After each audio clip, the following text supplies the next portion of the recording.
Hello and welcome to Spell Table Showcase MTG. This is the series Spellcaster Soapbox, where our content creators voice their opinions on everything Magic the Gathering. We hope you enjoy the episode and be sure to subscribe for the next video drop. All right, well, hey everybody, I'm Evan. Thanks everybody for joining in to another episode of Spellcaster Soapbox. I'm here with Serena. We are in prep of MagicCon Las Vegas. We are going to cover the magnificent artists that are going to be at MagicCon. You can go visit their tables, you can check out their artwork, their cards, their playmats. We wanted to take a moment to highlight what we believe are their strongest or most popular cards, the cards that they've got their art on, and then also just any card that has their art on. We wanted to highlight what we believe is their best art on a Magic the Gathering card. So now a couple caveats, if I may. MagicCon is 1 through 3 May in Las Vegas, so if you've not gotten your ticket, go ahead and grab it. And we're going to follow the artist list just like as is listed on the MagicCon page.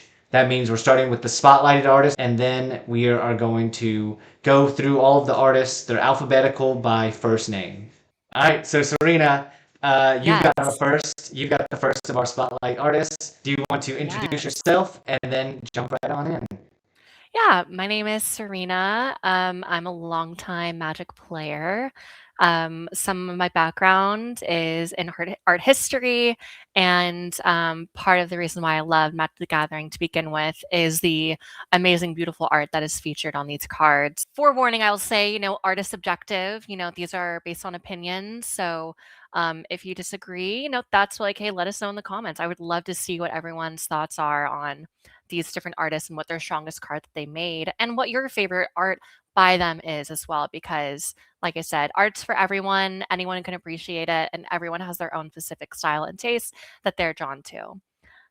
So I would love to start us off with our first artist, which is Andrew Marr. Andrew Marr has done a ton of art and some gorgeous, gorgeous pieces. I would start off with saying probably his strongest card is it's a couple I think depending on the format. I think in terms of commander, Adrix and Nev Twincasters is such a strong card, and shout out to Secrets of Strixhaven. Nev got a new card. His sister didn't, poor girl, but they were featured in a special guest. But he did the original art for Adrix and Nev, and it's such a cool piece as well. It's such a perfect way to exemplify what the card does and how they are as twins. They're working in harmony, and it works perfectly with the doubling of the tokens. Another for a CDH card, Flusterstorm is such a staple in CDH, and it's so beautiful. He did the Modern Horizons 3 art for it, and again, gorgeous piece. And again, it's another art that really just exemplifies what it does. It's this mage holding a barrier that's countering multiple spells being thrown at them. And it's such a perfect way to show what Flusterstorm does. But my personal favorite that he's done, I'm a little biased because I love whimsical art. I love high fantasy. And he did the borderless treatment of Three Tree City from Bloomborough. And I believe it's the summer version. Three Tree City had 4 different arts for the different seasons. And I believe this is the summer art for it. And it's just so gorgeous. I mean, you look at the colors and you see how, you know, it captures just the lighting coming through. I love art that you can just look at it and you know exactly what's happening, and you can just see yourself standing there, and you know what the temperature's like, and you know what the smells are and the sounds. It really gives you that full life feeling of this is like where I'm standing in this tree city of animal folk that are just wandering about, and it just it really gives me a sense of peace as I look at it. So Also a very strong card. I mean, I have probably 4 copies of 3 Cheese Cities because I love a Typal deck. So it's a gorgeous card. So that's definitely my favorite. Excellent choices, Serena. Yeah, if you're going Kindred, having a 3 tree city is never a wrong answer. 100%. All right, so our second spotlight artist is Alayna Richards, also goes by Lena, as is noted on the website. So you'll see Lena's work on sets like Foundations, Avatar, Modern Horizons 3, a number of recent sets there. Now, my pick for what I believe is a very popular card, and I would say it was even more so because of Lorwyn Eclipsed. Elena had a Bitterblossom that she was able to do for a secret lair. It's just filled with fairies. There's these pink and purple hues. She's able to cover the whole card with this image. You sometimes don't even pay any attention to the text just because you see the artwork through the whole thing. So I think that's a really cool one there. She has done a counterspell, so some folks may say, oh, well, counterspell is the most powerful thing you can do is stop something from happening. But I think folks should look at this Bitterblossom when you're considering the many choices there. Mhm. Very Now, true. when it comes to the best art, I like the treatment for a lot of the Wilds of Eldraine, the Enchanting Tales cards. So Lena did a Defense of the Heart, which is an enchantment in green. Mm. It's really like the design. You just see this mix of red and black and white as these characters just circle in on a rose. And I love the Wilds of Eldraine. These arts, they've got these quotes on them. It just feels so unique when it comes to all these cards. So Defense of the Heart is a really impressive one, and it's a pretty strong card too. Totally agree. And also shout out to the Borderless Commander Masters Jeweled Lotus that she did. RIP to Jeweled Lotus, banned card, but it's such, I mean, that card is still worth such a pretty penny, even though it's banned and only used and can only be used in Commander. But I love that card. Yeah, it's gorgeous. So Mark Poole is a very, very iconic artist in Magic the Gathering. I mean, he's been doing cards since near the beginning of the game, if I'm not mistaken. I mean, he did the original Ancestral Recall and a card that is notoriously banned and has been notoriously reprinted on one of the Emerituses for the new Secrets of Strixhaven set. Such a cool card. I mean, if only it was legal in many sets. I think the only set it is legal in is Vintage, and it's restricted. It's banned in everything else, but that's how you know you made an iconic card, is when it's banned in everything. And also, I mean, I don't know, this is a very controversial artist as well. I mean, he did art for the original Crusade, which is a card that has very, very bad connotations.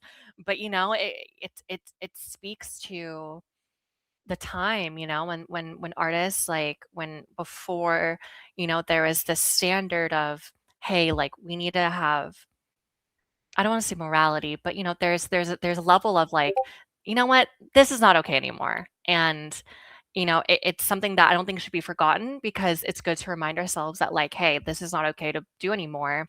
But it's also how we can grow from it. We learn from these lessons. Another really strong card he did was the Borderless Concordant Crossroads, and from Double Masters 2022. Love that art. I have this card. I mean, Crop Rotation, another borderless treatment from Double Masters, game changer. He's really done such a ton of iconic cards, iconic arts. He did do the Emeritus of Ideation, the serialized version for Secrets of Strixhaven. So, you know, they brought it back because he was the original artist. So it's really, really cool. And of course, the original Counterspell he also did. But my favorite art, because once again, I love my whimsical art. My favorite that he did was the Panharmonicon in the borderless treatment from Double Masters 2022. I think it is such a cool looking card. It's this mixture of, it's a tree, but then you see this, harp and these like trumpets coming out. And it's almost like it's a part of the tree that it's naturally grown there. And you kind of just look at it and wonder, like, what is this doing here? But at the same time, it's like, it also just looks so natural. I think it's super cool. I love the background. I love when you can tell an art is hand painted, and you can see the brush strokes in the background with, the forestry and the sky, and you can tell that it was like these very um like a like almost like dabbing the paintbrush, to create very almost Bob Ross, I think. I mean, it reminds me of that style, of using multiple little like dabs to create such detail. It's beautiful. So that's definitely my favorite from Bob Ross. It's very Bob Ross, and it's very, peaceful. Again, I like peaceful art. I like feeling serene when I see it. I like it. Serena feels serene. Yes, exactly.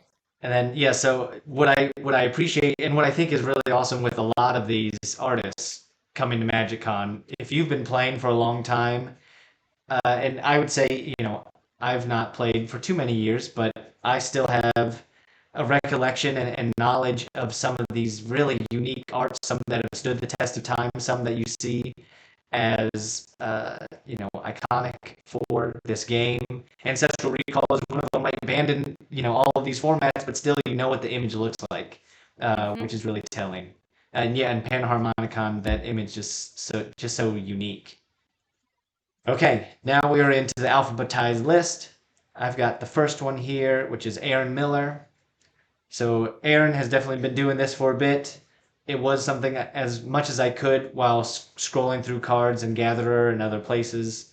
Aaron has over 100 to his name, and that was something that I noted for those folks that have really been doing the art for Magic the Gathering for quite some time.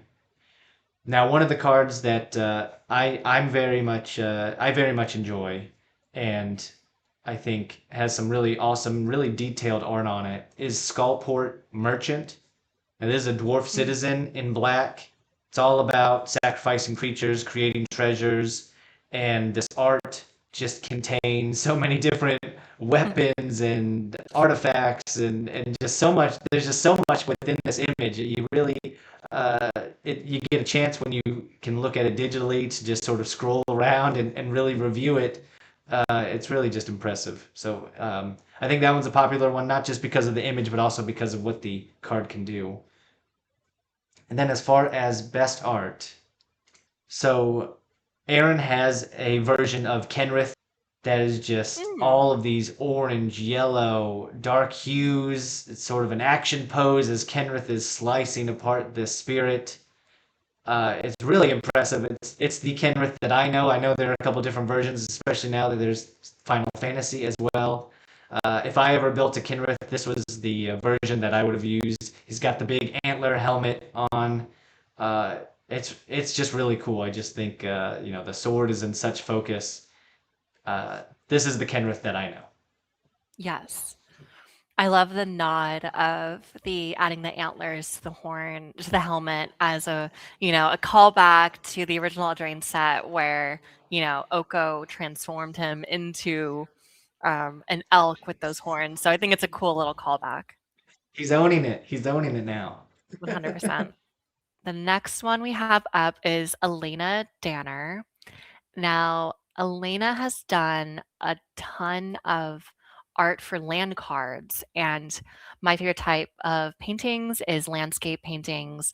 I love anything nature, so I was really excited to research this artist and see what else she's done. Her strongest card definitely is a tie between Nykthos, Shrine to Nyx, and Caverner Souls. The Caverner Souls being from the Ixalan set, and the Nykthos was from a Secret Lair, actually. And I mean, both of these cards are so strong. I mean, Caverner Souls to make, again, it's a great type card. Making it uncounterable is so strong. And then Nykthos is just amazing ramp when you're in monocolor. Even in some dual color, it's still a great option. So both of those are amazing. Now, for my favorite art, this was so hard to Yeah. pick because there's so many. But she did do my all-time favorite art in any Magic the Gathering card, which is the borderless treatment of the Temple Garden from Return to Ravnica. This card is just so gorgeous. I mean, I'm sure everyone will notice a pattern from the cards that I like, but this one, it's just so beautiful. It looks like a gorgeous elven city. It reminds me of Lord of the Rings. This giant tree and this palace that is so integrated into the tree. It reminds me of Elden Ring. Shout out any Elden Ring fans. It just has that sense of impracticality, which I love in fantasy art. I don't think anything should be practical in fantasy. That's why it's fantasy. But I mean, Temple Garden, of course, gorgeous art, gorgeous card. So all-time favorite for sure. Excellent choices. Excellent choices. Yes, Alayna, the landscapes, the cityscapes, the skyscapes. Alayna is actually one of the reasons why I knew I wanted to do a video series like this. I got Mhm. to hang out with her just a little bit at MagicCon Las Vegas last year. Got to see Otawara, right? Some of these just, she had a number of mats out. She was talking with folks. She just had such a light about her, and the art is just, yes, the ones that you could just really just sink into, think about what it would be like to wake up to this sort of environment was Mhm. really, yeah, it's really cool. So I'm glad you got to talk about her a little, and I'm glad she's going back. She's definitely somebody you should check out if you're over at MagicCon this year. 100%. Now, this next artist is Alessandra Pisano. Now, this one I think is definitely worth looking up yourself. We're definitely not going to be able to cover all the interesting and really powerful cards that are tied in. There was one, though, that definitely is of the recent nature and is really powerful that I had to highlight, and its art is amazing as well. It strikes fear into the hearts of many, I think. This is Maha, Its Feathers Knight. It's a Mhm. 5-cost black legendary creature. It's already 6/5 and has flying and trample. It also has ward to discard. You have to discard a card if you want to target it. And then finally, if that wasn't scary enough, what's maybe the most terrifying is that creatures your opponents control have base toughness 1. Mhm. So there's already a certain type of person that's putting this in their deck. And when you see it, whether it's in the command zone or in the 99, the as an opponent, your only solace is taking in this awesome art. Now, as far as best art, talking again on some of the landscapes, I find a lot of beauty looking at the sky. So anything that's got just a really impressive sky takes me away. So in Innistrad, Crimson Vow, Alessandro got to do Howling Moon, which is an enchantment. It's very wolf, werewolf centric, but the sky in it, the clouds, this moon just pierces out and shines so bright in the background, while in the foreground you see all of these goats or sheep moseying about. So it's this really impressive dichotomy of what you're seeing really close by, as your eyes are fixed on this moon and the wolf howling at it. A lot of beautiful blacks and blues, very much cognizant that you're here on Innistrad. Yes, totally. Our next artist is Alex Brock. Seems to be newer to the Magic the Gathering scene. 23 cards of his are on The Gatherer. You'll immediately see a connection to Lord of the Rings and March of the Machine. And we'll actually be sticking with the former, Lord of the Rings, for the most popular card, which has to be Sauron, Lord of the Rings, the Precon Commander. Especially if you didn't go with the other Sauron, this is your main Sauron pick. It's an excellent graveyard engine to get all of your best creatures out and build a giant orc army. When it came to best art, I chose The Mouth of Sauron. What's really impressive about this art is that there's just a lot in this image. You've got the Black Gate in the background, you've got an army in the foreground, a horse that is taking no prisoners. These folks mean business. The next artist we have is Alex Stone. Alex Stone has done a lot of art for recent sets, like Murders of Karlov Manor, Commander Masters, Secrets of Strixhaven. So it's actually, interesting to see newer artists be brought in for these sets. And in terms of strongest card, it's hard to say. I would probably say Deflecting Palm from the Secrets of Strixhaven bonus sheet. I mean, such a fun card.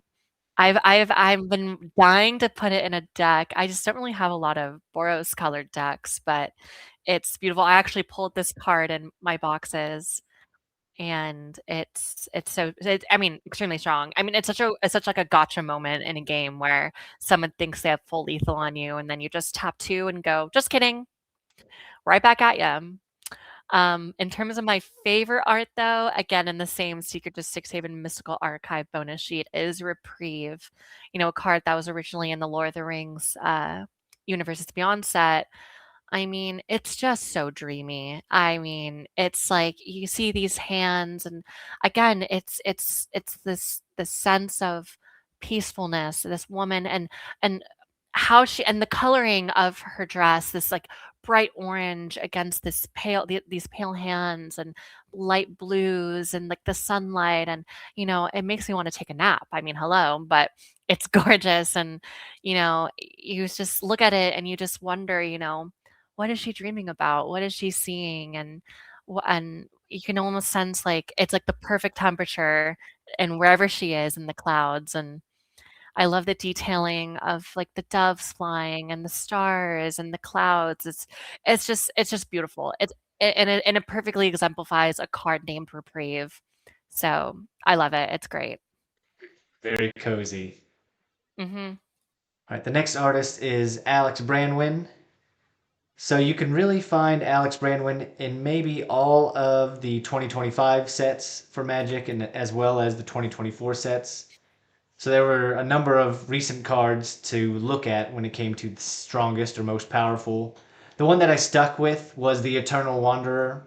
It is a planeswalker tied to Phyrexia, all will be one. Has a number of different modes. You're creating samurais, or you're doing the very easy to do -4, which is choose a creature that player controls for each player, and then everything else gets sacrificed. No ability to really save any of these things. There's no targeting, nothing like that. Everybody's got to sacrifice all of their creatures. And then outside of that, it's a blink for the most part on the +1 side. Nice. Now the art brings us to Tarkir, Dragonstorm. Alex got to do Taval's Judgment, and this one just has so many amazing colors. This one I could really see as like a big mat, or something you could put as like a poster or a banner or something, because you get to see Taval's face in the background. These flames of purple and orange and red, all these greens, all these illuminating lights. It's breathtaking. It's really impressive. Totally.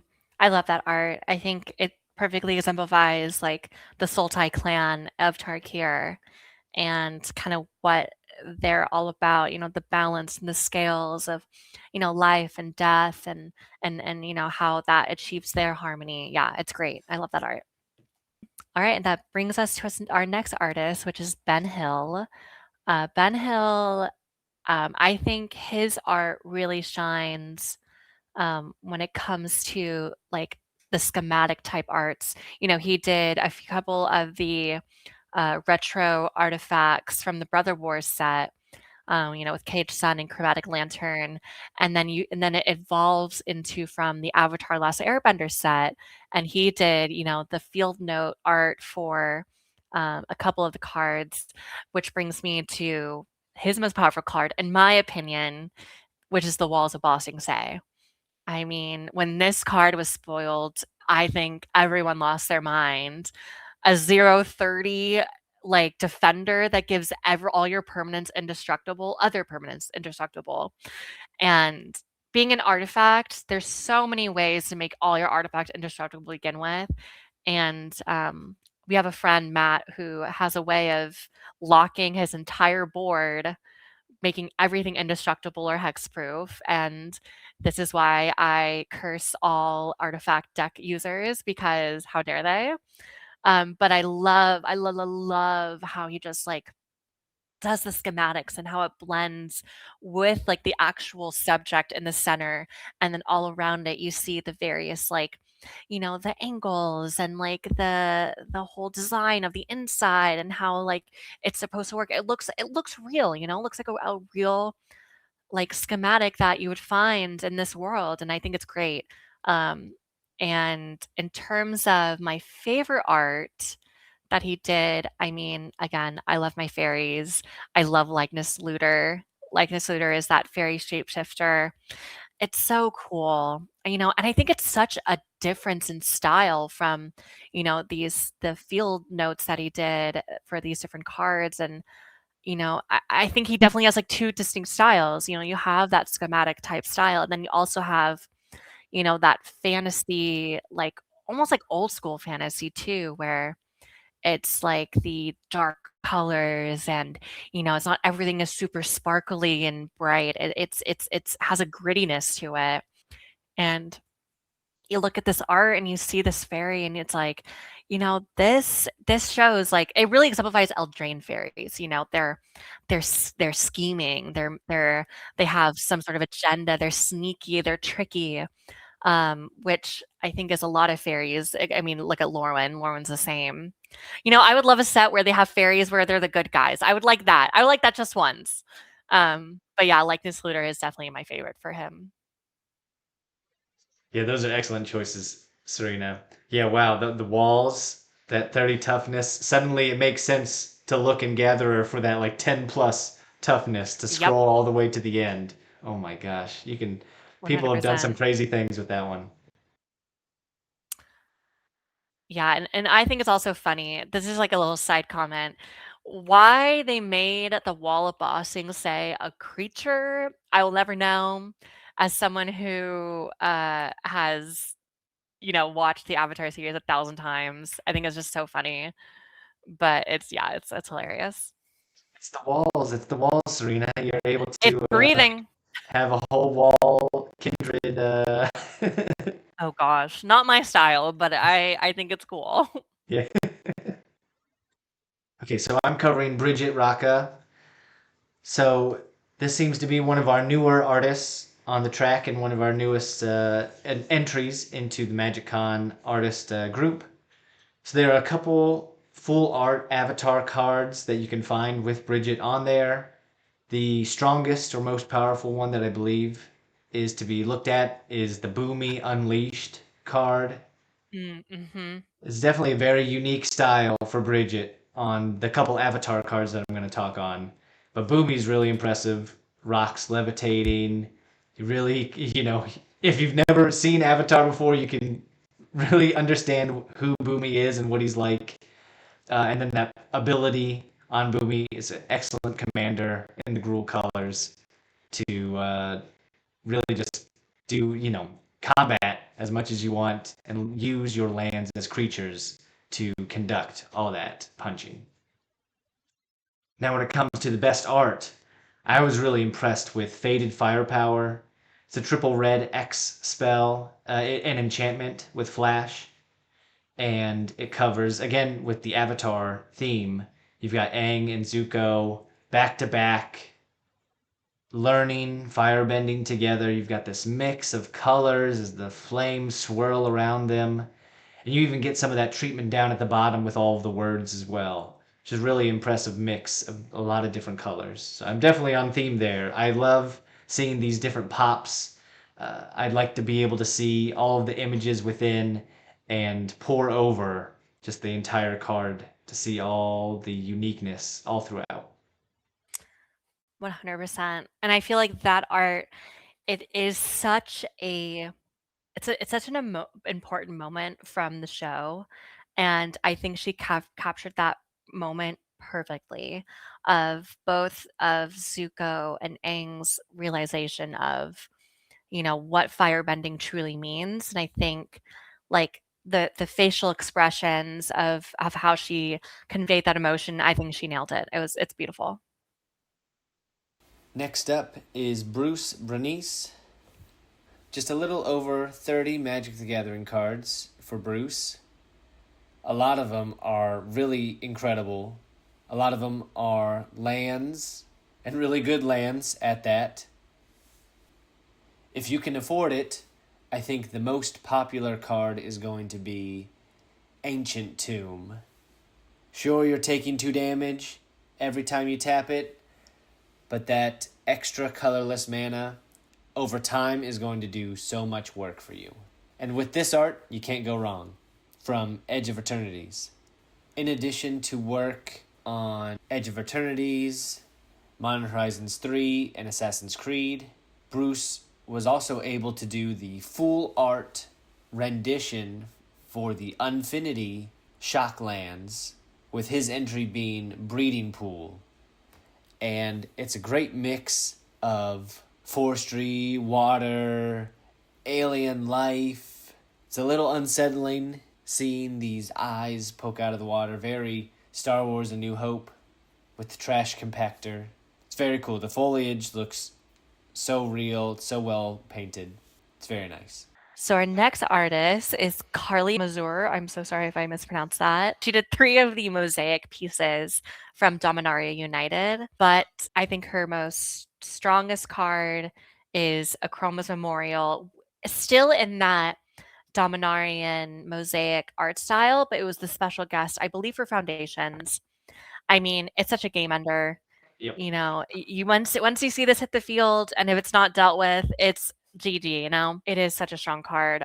But I cannot talk about this artist without mentioning her most iconic art, which is the Faithless Looting from the original Strixhaven. This card has become such a meme. People, it's widely, thought of as one of the worst arts in Magic's history. I think it's cool. I think it's such a cool like collage moment. It mixes so many different mediums. You have the hyper realism of the subject's skin and their features, but then you have the 2D moments of the dress and the hood and the flames coming out. And then in the background, it's still that mosaic that she is super known for with the other treatments that she's done. And I think it's cool. I think it's super unique. I think this is one of the most unique arts in all of Magic. I get it's not everyone's like, favorite flavor, but I would say out of all of her arts, this is also my favorite because I think it created such a conversation, and it really like left a big splash. And I have like 3 copies of this card, so like I think it's great. You know what, Carly, I think it's great. Don't let the haters get you down because I love it. Gotcha. I see. Yeah, and it's so interesting the background, right? I bet there's probably right folks that really enjoyed the foreground there, and folks that really enjoyed the background. I'll say the background is really impressive. The ring there, the shades of orange, the like painted glass sort of feel to it all. I mean, I think that's really cool. It is gorgeous. I think I would have to do some more research, but I think she actually created like actual mosaic pieces, and then Wow. that was the art for it. I mean, it's gorgeous. I think she does great work. My best friend does mosaic as like her hobby, and I know the amount of work that goes into it. It is a lot of hard work, and these are extremely detailed pieces. And to get the glass in the right shape, and then the soldering, and and then doing all the heat, and then it's such an intricate process. and it's so I have so much respect for if this is actual real mosaic glass that she does. It's beautiful. Okay, now I'm covering Chris Ron. And Chris Ron, I think, is probably a person that doesn't need any introduction. If you've been playing Magic for, I think, any amount of time, you will recognize at least one of his cards. Definitely an artist to take a look at. Over 200 cards with Chris's name on it. Lots of recognizable cards here. I think I can't not just say a couple of them before we get into the strongest one or the choice that I had to make amongst all of these, which was really tough. So some of the runner-ups are All Will Be One, which is incredible. Definitely a great one of the newer of the cards that I'm going to say. Blightsteel Colossus. Yikes, if you see that ever on the battlefield. We've got Cryptghast, which is a really impressive ramp piece for the right kind of deck. And then the choice that I made was Craterhoof Behemoth. Again, another iconic image, something that a lot of folks recognize. It's coming in a couple different forms now, but if you have an image of Craterhoof in your head, it's likely this one. This is a game ender. There's a reason you're paying that 8 mana cost for it, because you're ready to turn everything sideways. Powerful, powerful card. And if you know Chris Ron's work, and you're thinking about another card, it's because I'm going for that one for the best art, and that is Cyclonic Rift. Yep. It's iconic again with the cyclone, the tornado coming down on the city. You see such detail on the city, the bell tower, the bridges to it all as it all starts getting swept away and consumed by this storm here. Just really impressive. The lightning all across. You can feel really close to that storm while also being, with it painted so far away. A well-known game changer, and with art to match. Yep. Yeah, I mean, he has done, and he also did the original cycle of the sword, like the Sword of Hearth and Home and Sword of Yes. Blank and Blank. He did that, and that's great. I really like his art. I like he I don't know how he does it, but he does have like this like if you look at a lot of his arts, it's almost like a bit of like a haze filter over a lot of his arts. They're not like the quality isn't super crisp. Not to say that the quality is bad. In a way, it gives it that weathered sort of look of, this is a moment captured in time from a very long time ago. And I really like that. It almost makes it seem like, historical art, which I think is sick. So yeah, he's great. And then my next artist is Chris Seaman. I mean, this is another artist that's done some very powerful cards, to name a few. He did The Secret Lair for Food Chain, a huge CDH staple. Banner of Kinship. I mean, I love my Kinder Ducks, and that Banner of Kinship is gorgeous. Amulet of Vigor, the borderless from Ixalan, such a good card. And then Ocelot Pride from Modern Horizons 3, I know has been the bane of a lot of people's existence. So those are some really strong cards.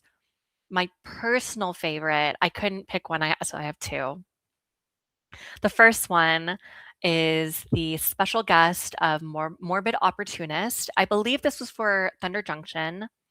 And this card, again, like I said, I love a card that you look and you just know exactly what's going on. You see this woman and kneeling over this dead body, and instead of a look of mourn on her face, it's this like it's exactly what the card says. She's an opportunist. She is robbing this dead man in the middle of a flaming battlefield, and and you just look at her and you just see her eyes, and she's just the only thing she's focused on is this gold that she took from this man. And of course, the flavor text of "It's downright selfish to die with full pockets." It has the character, it has the setting, it has the action, it has the dynamic. Like it's so gorgeous. So this one I definitely love. And then my second one is the Textless Path to Exile. That was a promo for Magic Fest 2020. I think it's a completely different like mood from Morbid Opportunist. It's almost it's sad, it's sorrowful. This angel rising to the heavens for one last time as she is disintegrating down below. And again, it looks like she's made of this fragile glass and mosaic, and it's these pieces and shrapnel. And it's just, I think it's beautiful, and the rays of light coming down of, like it's like a home calling to her, and that she won't ever reach there. I think it's beautiful. I have this card. It was worth every penny. I mean, it's only $6, but I mean, I think it should be more. I think text cards should be a lot more money, in my opinion, because I think that's to me is pure art. It is all art, and I think it's gorgeous. Oh yeah, I just think about all the emotions that you were able to capture from just looking at that card, Serena. That's awesome. Great choices. I'm glad 100%. you Thank didn't you. just settle on one there. Yeah, I couldn't. I absolutely couldn't because it's two completely different emotions and two different scenes, and you can't compare. And I love that. I love an art. I love a versatile artist that can do different styles. And I think Chris did a great job for this. The next artist is Clifton Stommel. When looking up Clifton Stommel in the Gatherer, you will see this name next to Brigitte Roka, who I talked about previously. So these are also avatar cards. The strongest or most powerful was Enlightened Tutor, and that one was an easy choice. For 1 white, go find whatever artifact or enchantment card you need at instant speed and put it on top of your library. And you can see there Aang with the avatars that of the past that also stepped up to help Aang out in his teachings, all swirled around him, all ethereal. It's very cool. For best art, I went with the Earth King. Just lots of greens and yellows, really intricate designs on the chair itself. Uh, and you can see it cover the whole card. So I thought it was really impressive there. Next artist is Crystal Sully. Crystal hasn't done a lot of art for Magic. I can tell their specialty is in monster design, or at least creature design. They did a couple dinosaurs, a few dragons. I think their strongest card is probably Clarion Conqueror from Tarkir Dragonstorm. I mean, it's a great way to shut down opponents. Actually, it's not even just opponents because it does hit everyone. It's a good card. She did the dual, like the baby dragon and the adult dragon flip side, which leads to my favorite art that they did was for the secret layer drop for the original Dragon Lords from Darkir. So she did Dragon Lord Ojutai, the baby version, and then the flip side of the adult version. I think great detail. I mean, the anatomy is beautiful. The wings that just kind of flow out, and I love that Ojutai has feathers. I think when you look at dragon art, you don't only see feathers, and I love that detail on the wings. It has that almost bird-like feature. And I like that the wings also really span the entire body. When we look at dragon anatomy, you always feel like people have the dragon wings kind of being attached at like these really thin limbs on the back. But for this one, it really covers nearly the entire expanse, which I feel like will be a little more anatomically correct for like your body off the ground. So I think it's great work. I think it's beautiful. I hope she does more. I look forward to her future art with Magic. Sometimes you see dragon art and you're not really sure they can actually lift themselves off the ground with those wings. Yes, but at the same time, I do love impracticality in fantasy. So you know what? Even if the wings weren't even attached to the body, I think it's sick. Yes. Let me. I don't care, but I like the extra detail to anatomy for this one. Okay, I'm going to talk on Cynthia Sheppard. A number of cards tied to Cynthia. I potentially, as I was going through this, possibly made a sub-theme that she got to do a lot, focused on vampires, a lot of blood imagery, number of planeswalkers, recognizable heroes as well. So if you're looking for any of that, definitely check out Cynthia Sheppard. When I looked for the strongest or most popular card, one instantly caught my eye, and that's Exquisite Blood. All right, there's a card. There's an enchantment. Whenever an opponent loses life, you gain that much life. If I remember correctly, there's only one other card that has this text on it. For the longest time, Exquisite Blood was the only card that did anything remotely close to this. And I think Wizards and Magic overall is really trying not to expand on this effect too much. But it's a very powerful card. It's iconic art now because you can really only find it on this one. And if you're ready for that blood, you can go and take a look at it. And apologies if the art has been on the screen for too long and you're already afraid of that vampire who's staring deep into your soul. Now, for best art, I went with a Secret Lair. There's already awesome art on what may be considered the more classic version of Maren of Clan Nel Toth. But Cynthia got to do maybe a larger full art, really covers the whole card treatment of Maren, very lifelike, and you can see the dragon as well, and a lot more of it. You get to see some wings, a tail. It's a really cool card, really cool art. I don't think you go wrong with either of the choices for Maren or any of the several choices, but this one's not to be missed. I do love that art. And fun fact, that dragon that she is depicted in all her arts is actually Skithrix, the Phyrexian dragon, who actually didn't really get a card till they were Phyrexianized. But yeah, that is, I learned that fairly recently. I was like, oh, I had no idea. Yeah, I didn't know that either. I love Skitrix. So my next artist is D. Alexander Gregory. This is another old school magic artist. The most iconic is the original Gifts Ungiven, the recently unbanned card for Commander. I mean, it's also a great art as well, but I mean, I think out of everything, this is definitely his most popular card. My favorite card, it kind of goes into what you just said about scary vampire art, is Vampiric Feast. I mean, this art is just, I love, I have my qualms about old school magic art. I know I'm going to get raked over the coals for that, but I think, in early magic, they were still trying to figure out, what their the angle of art they were going to go in, and I think it was really so much more freeform. And Vampiric Feast, I think it could be this could be a modern art piece, or at least like the setting could be in a more modern time.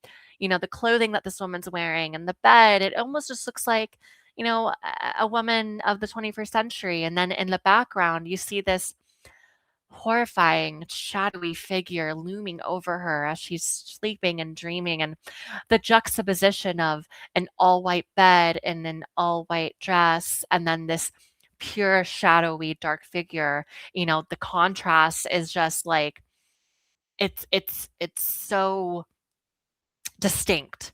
And I think that is like part of what really drew me to this piece of art, because it is very cool. And I don't really think it's something that we see in modern art cards nowadays. And again, like I said, I love when you can tell that the art was hand painted, and this is like it's great technique. It's great. It's beautiful. Yeah, ooh, that art's making me shiver already.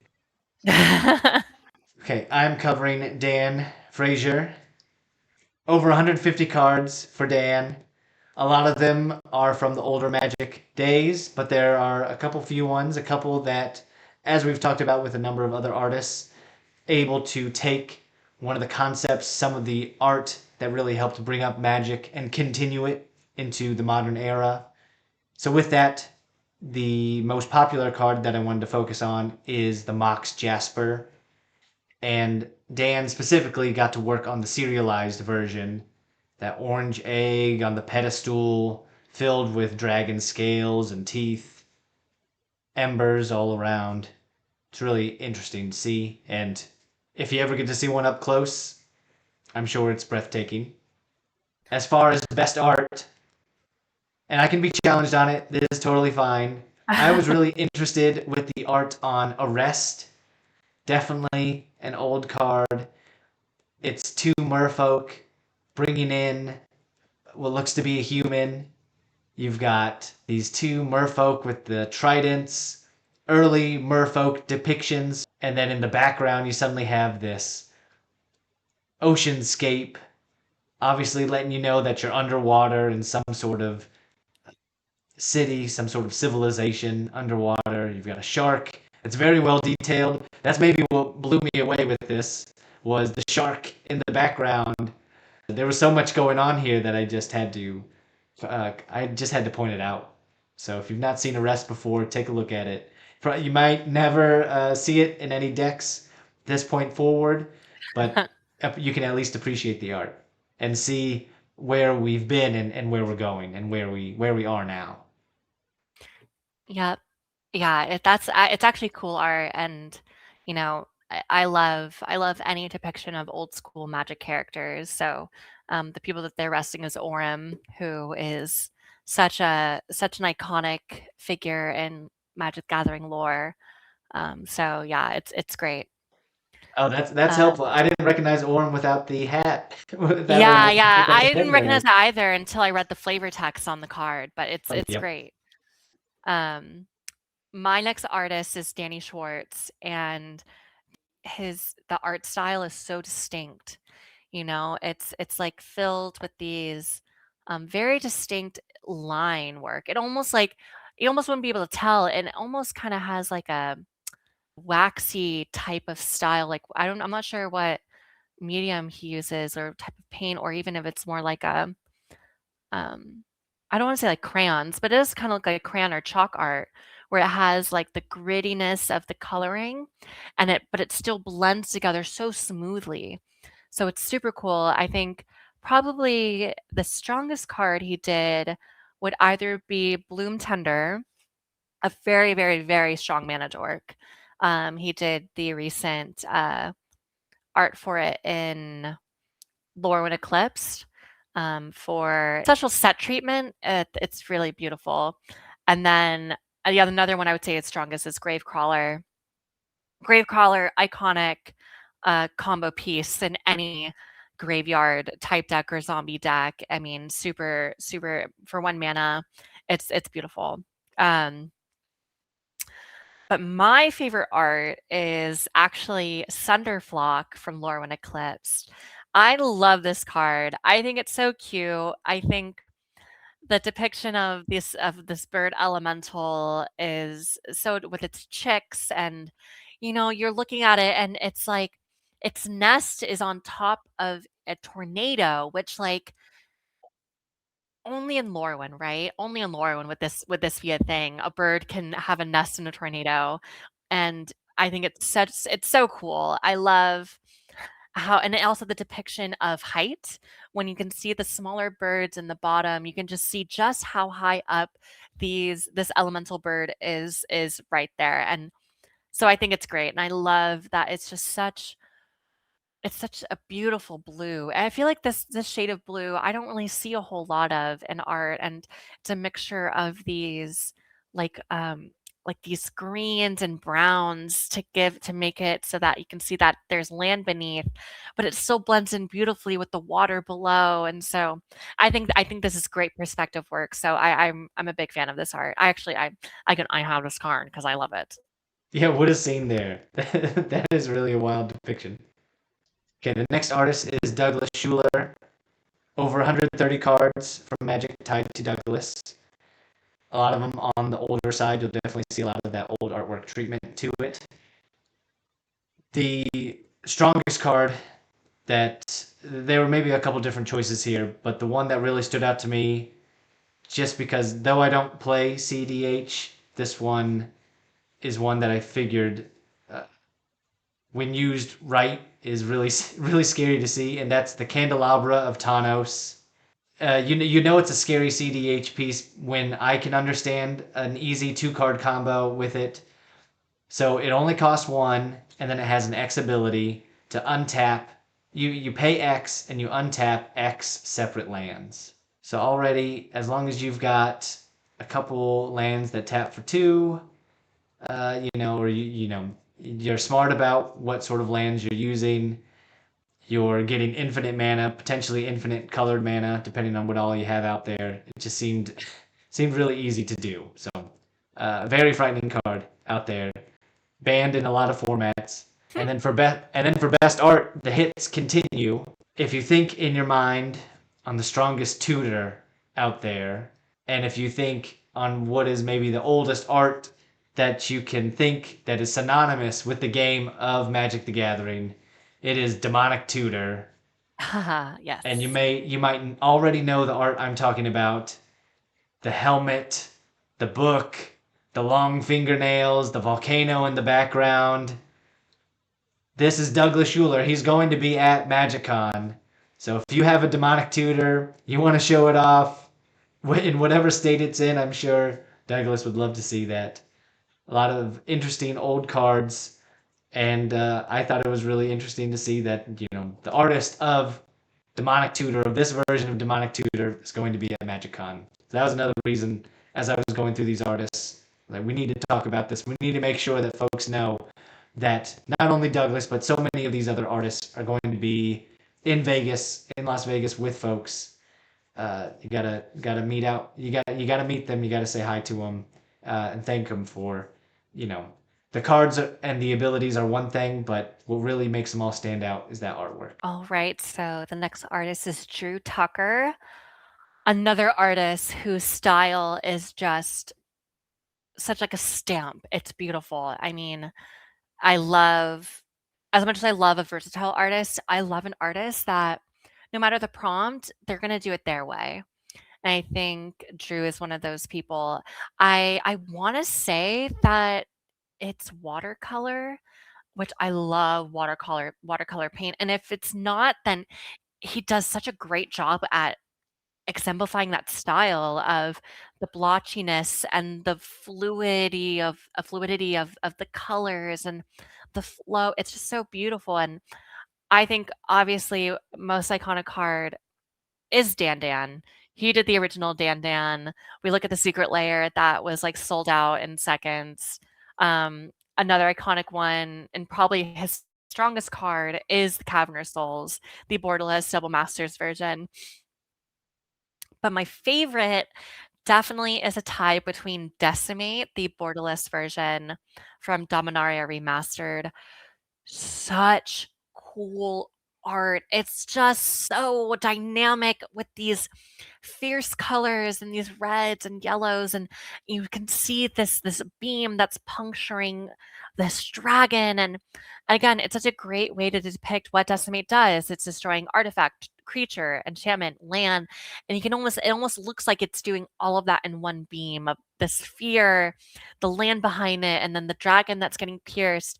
It's absolutely stunning. And then my other favorite art is Forbidden Orchard, again from Double Masters 2022, the borderless treatment. It's a mixture of whimsical, and then you look a little bit closer and what I think is a bear in the corner or on the side, and then I think it's cubs, but there's something off about the cubs, and it's like this weird mix of kind of horror, but also cute. I don't know, I love that. I like that it's a little confusing. I like that it's not super distinct, and it kinda blends in, and I don't know, I think it's beautiful. I'd say this is amazing art. I think it's a great use of the absurdism of what his art does. Yeah, that one makes you do a double take, definitely. Yeah, I'm covering Eelis Kyttanen. So you'll see a couple cards from Eelis in almost every set these past couple years. So a lot of the modern cards here. The one that I wanted to focus on as a most popular or strongest is Complete the Circuit, tied to March of the Machine. Convoke spell, an instant to give sorceries flash, so basically making them instants as well. And whatever you cast next is copied twice. So 3 copies of whatever you want next. If you've got a lot of creatures on the board, hopefully this costs near enough to free so that you're able to cast that next spell and really make it worth it. And then awesome, the swirling, the blue. It's a really interesting card there too. As far as art goes, I was really impressed with how detailed the Knights of Dol Amroth is for the Lord of the Rings set. You can just clearly see this parade. The horses, the knights, the crowd, all in great detail. The flower petals, all this pink and white and blue, very, true knight colors, and everybody's in it. It's just really focused and really honed in on just a couple colors. Really give these colors the chance to shine out here. Bold blue, white hues, really, really nice. And now a word about our sponsors. Playing a long game of Magic the Gathering can be tiring. Not to mention the fun, but exhausting days at a con or at your local game store, going from event to event and table to table. One of the best ways to continue in stride is with Dubby. Dubby is an energy drink brand with a single goal. Make an energy drink that is jitter-free, crash-free, with no sugars, artificial colors and dyes, and 0 calories. Dubby has energy drink blends, caffeine-free, electrolyte-focused hydration blends, and other items meant to keep you at your peak. Use the link in the description or at checkout, use code SPELLTABLE to get 10% off. Again, that's code SPELLTABLE to get 10% off. Try Dubby today. Magic the Gathering is enjoyed best when it feels like a fun game and not an overtax on your mental capacity. Getting to the table already stressed and uncomfortable only increases when you are not treating your body right. Deemed Fit is an activewear and athleisure brand dedicated to creating clothing to support your fitness and mental goals, all the while supporting first responders, service members, community providers, and veterans, and promoting mental well-being. Are you ready to get into the best physical and mental shape possible this year? Use the link in the description or at checkout, use code SPELLTABLE to get 15% off. Again, that's code SPELLTABLE to get 15% off. Try Deemed Fit today. Our next artist is Eli Minaya. I had a bit of a tough time looking for strongest cards, but Eli's style, again, I would describe it as loud, but in the best way. It's extremely bright colors, and it almost looks like this is art that's painted on like a concrete wall. I don't know how or why I'm getting that feeling. It just has like this like such a solid sort of imprint. Like it was something that was like flashed onto a wall, and it's cool, and it's full of colors, and it looks like the art is almost dancing at you. I think his strongest card is probably Get Lost, the instant that can destroy a target creature, enchantment, or planeswalker. I think, enchantment removal is notoriously hard to find. And this also target planeswalkers, which again is also notoriously hard to find or even include in decks unless you're against a lot of planeswalker decks. So I think it's a very strong card. My favorite art though by far is Spark Rupture. This is just so gorgeous, and it's like this woman and with her hands up, and it's like she's conjuring this explosion of light, but at the center of this light is this black hole, and it's just again this gorgeous core of darkness and explosion of light. And I think it tells a story, and in such a way that it's almost subtle at the story that's being told in such a loud environment. And so I love that difference. Okay, so I'm covering Eric DeCamp. Almost 200 cards tied to Eric. It's really tough to choose a most popular, so I'll just sort of give a rapid fire and you'll get to see them on screen. I don't think I'm going to give a favorite here. I'm just going to say them all. So you've got Esper Sentinel, you've got Captivating Vampire, you've got Giada, Font of Hope, you've got Jared, Golgari Lich Lord, Karametra, Olivia, Voldaren, Perforos, Deflecting Palm, and a number of other planeswalkers. So if you look at this list of over 200 cards, you're going to find something that you know. You're going to find something that's in your decks. Really a lot of iconic Magic the Gathering art here. Which means that it was really tough to find a best art. Totally. And I got I that. think I went on the simple side. On the Innistrad, there's the Planeswalker Arlen, the Pax Hope. Just really detailed. It just felt like a portrait. Just somebody just posing for a moment. It's full art. You see her standing in this forest. And maybe what really blew it away was all the small wolf cub in her arms. Just that black patch of fur in the middle of the card there. A lot going for it. It just felt very serene.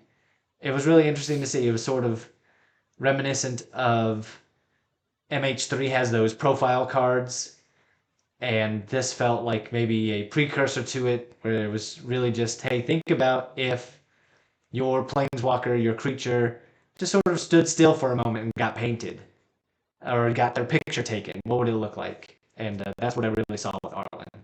And then we move to Evyn Fong. Evyn Fong, she has done some amazing work.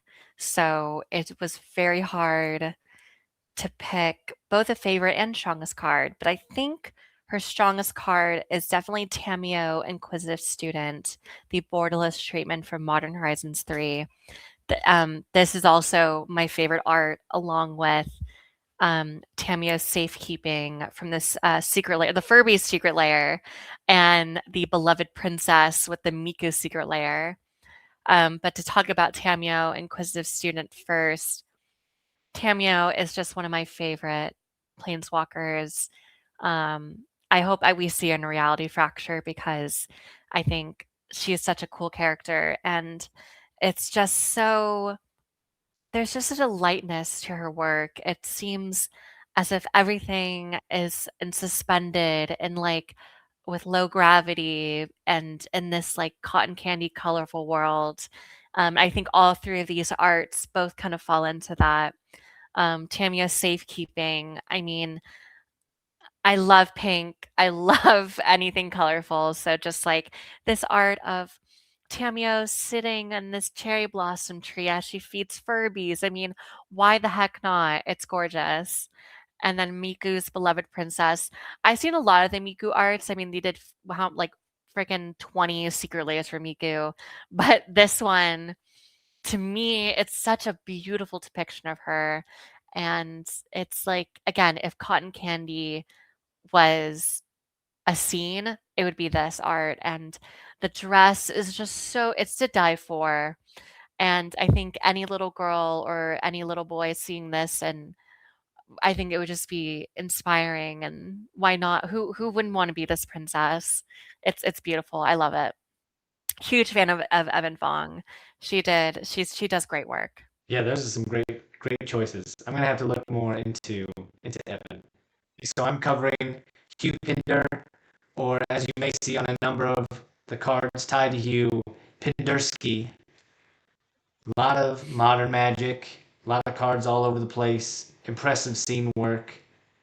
So a couple tough choices I had to make for this one, but I think I was able to settle on a strongest card as Depth Shaker Titan, tied to Edge of Eternities. There's a 5/5 artifact creature robot.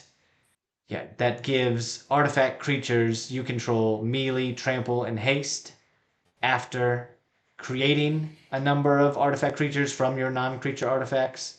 So this is definitely an attempt to end the game right here and now with all the clues and treasures and any other non-creature artifacts that you have. And the art's real fun. It's definitely something unique. Edge of Eternities had plenty of unique creatures and flavors tied to it, and this Titan is no different. For best art, I went over to Duskmourn with the Nightshade Harvester. It's definitely not a big hitter when it came to the Duskmourn cards. There were a lot of cards that were focused on, and this one maybe didn't get as much love as was needed, but the artwork definitely deserves some appreciation. Of course, I love my skyscape, so you've got a gigantic moon in the background with clouds in front of it. Just felt very serene. And the interesting thing, and maybe letting you know that it's tied to this horror genre inspired set, everything's got a slight tilt to it. Just letting you know. This may be a quick moment of peace, but things are about to get shook up. Can't be in peace for too long on Dustmorn. No, of course not. The next artist we have is Jarel Threat, and I think Jarel has done some really cool art. I think the strongest card he's done is, my opinion, is Ink Shield, the 5-mana instant preventing all damage and then creating inklings for each damage prevented. Such a strong way. Again, it is 5 mana. It's a lot to hold up, but I have definitely turned games around using this card. It's beautiful. But my favorite art is definitely Persist, which I believe was a special guest in Duskmorn, I want to say. It's this like, first person POV of someone and all you see is their hands clawing their way out of what I believe would be a tomb, which again is such a great way to depict Persist. And I love that you can see the tension in the hand. It is fantastic anatomy work, seeing those phalange bones like in full, that they're taut and like really struggling and clawing, and it's so cool. And the sliver of light, which can represent the sliver of hope of survival. So this is, I think it's great work. Ink Shield is it's exactly like you said. Completely, if used at the right time, turns the game around. Suddenly all these flyers are coming at the crackback. Yikes. Yeah. Hmm. Okay, so this next artist is Jason Engel. You may see on the cards listed as Jason A. Engel. Close to 200 cards for Jason. A lot of modern cards, a lot of recognizable cards. If you have a favorite god card tied to Magic, it may be that Jason has tied to that one. Same with Chatterfang as well. But one that I did want to call out was actually from Eldraine, and that is Agatha of the Vile Cauldron. Glee got quite popular very quickly once it was released. A lot of commander decks focused on those activated abilities really seemed viable with Agatha at the forefront. And it's just a really fun, you're just hanging out with Agatha and you see the Vile Cauldron in all of its beauty. She's mixing up something good in there. Delicious. And then keeping this sense of humor, we go to New Phyrexia for what I think has the best art. Something that I'm really impressed with, and that's Mondrak, Glory Dominus. Yes. Really powerful card here, token doubler. You get to see so much of New Phyrexia in this. You see all of the citizens down below, the cloudscapes of it, the spires, the fog, and Mondrak, gigantic, in the middle of it all, in all of its glory. Our next artist is Jeff Laubenstein. I won't lie, Jeff's style is, it's that really, it's that I don't want to. It's ugly, but it's ugly in a distinct way of that it's good.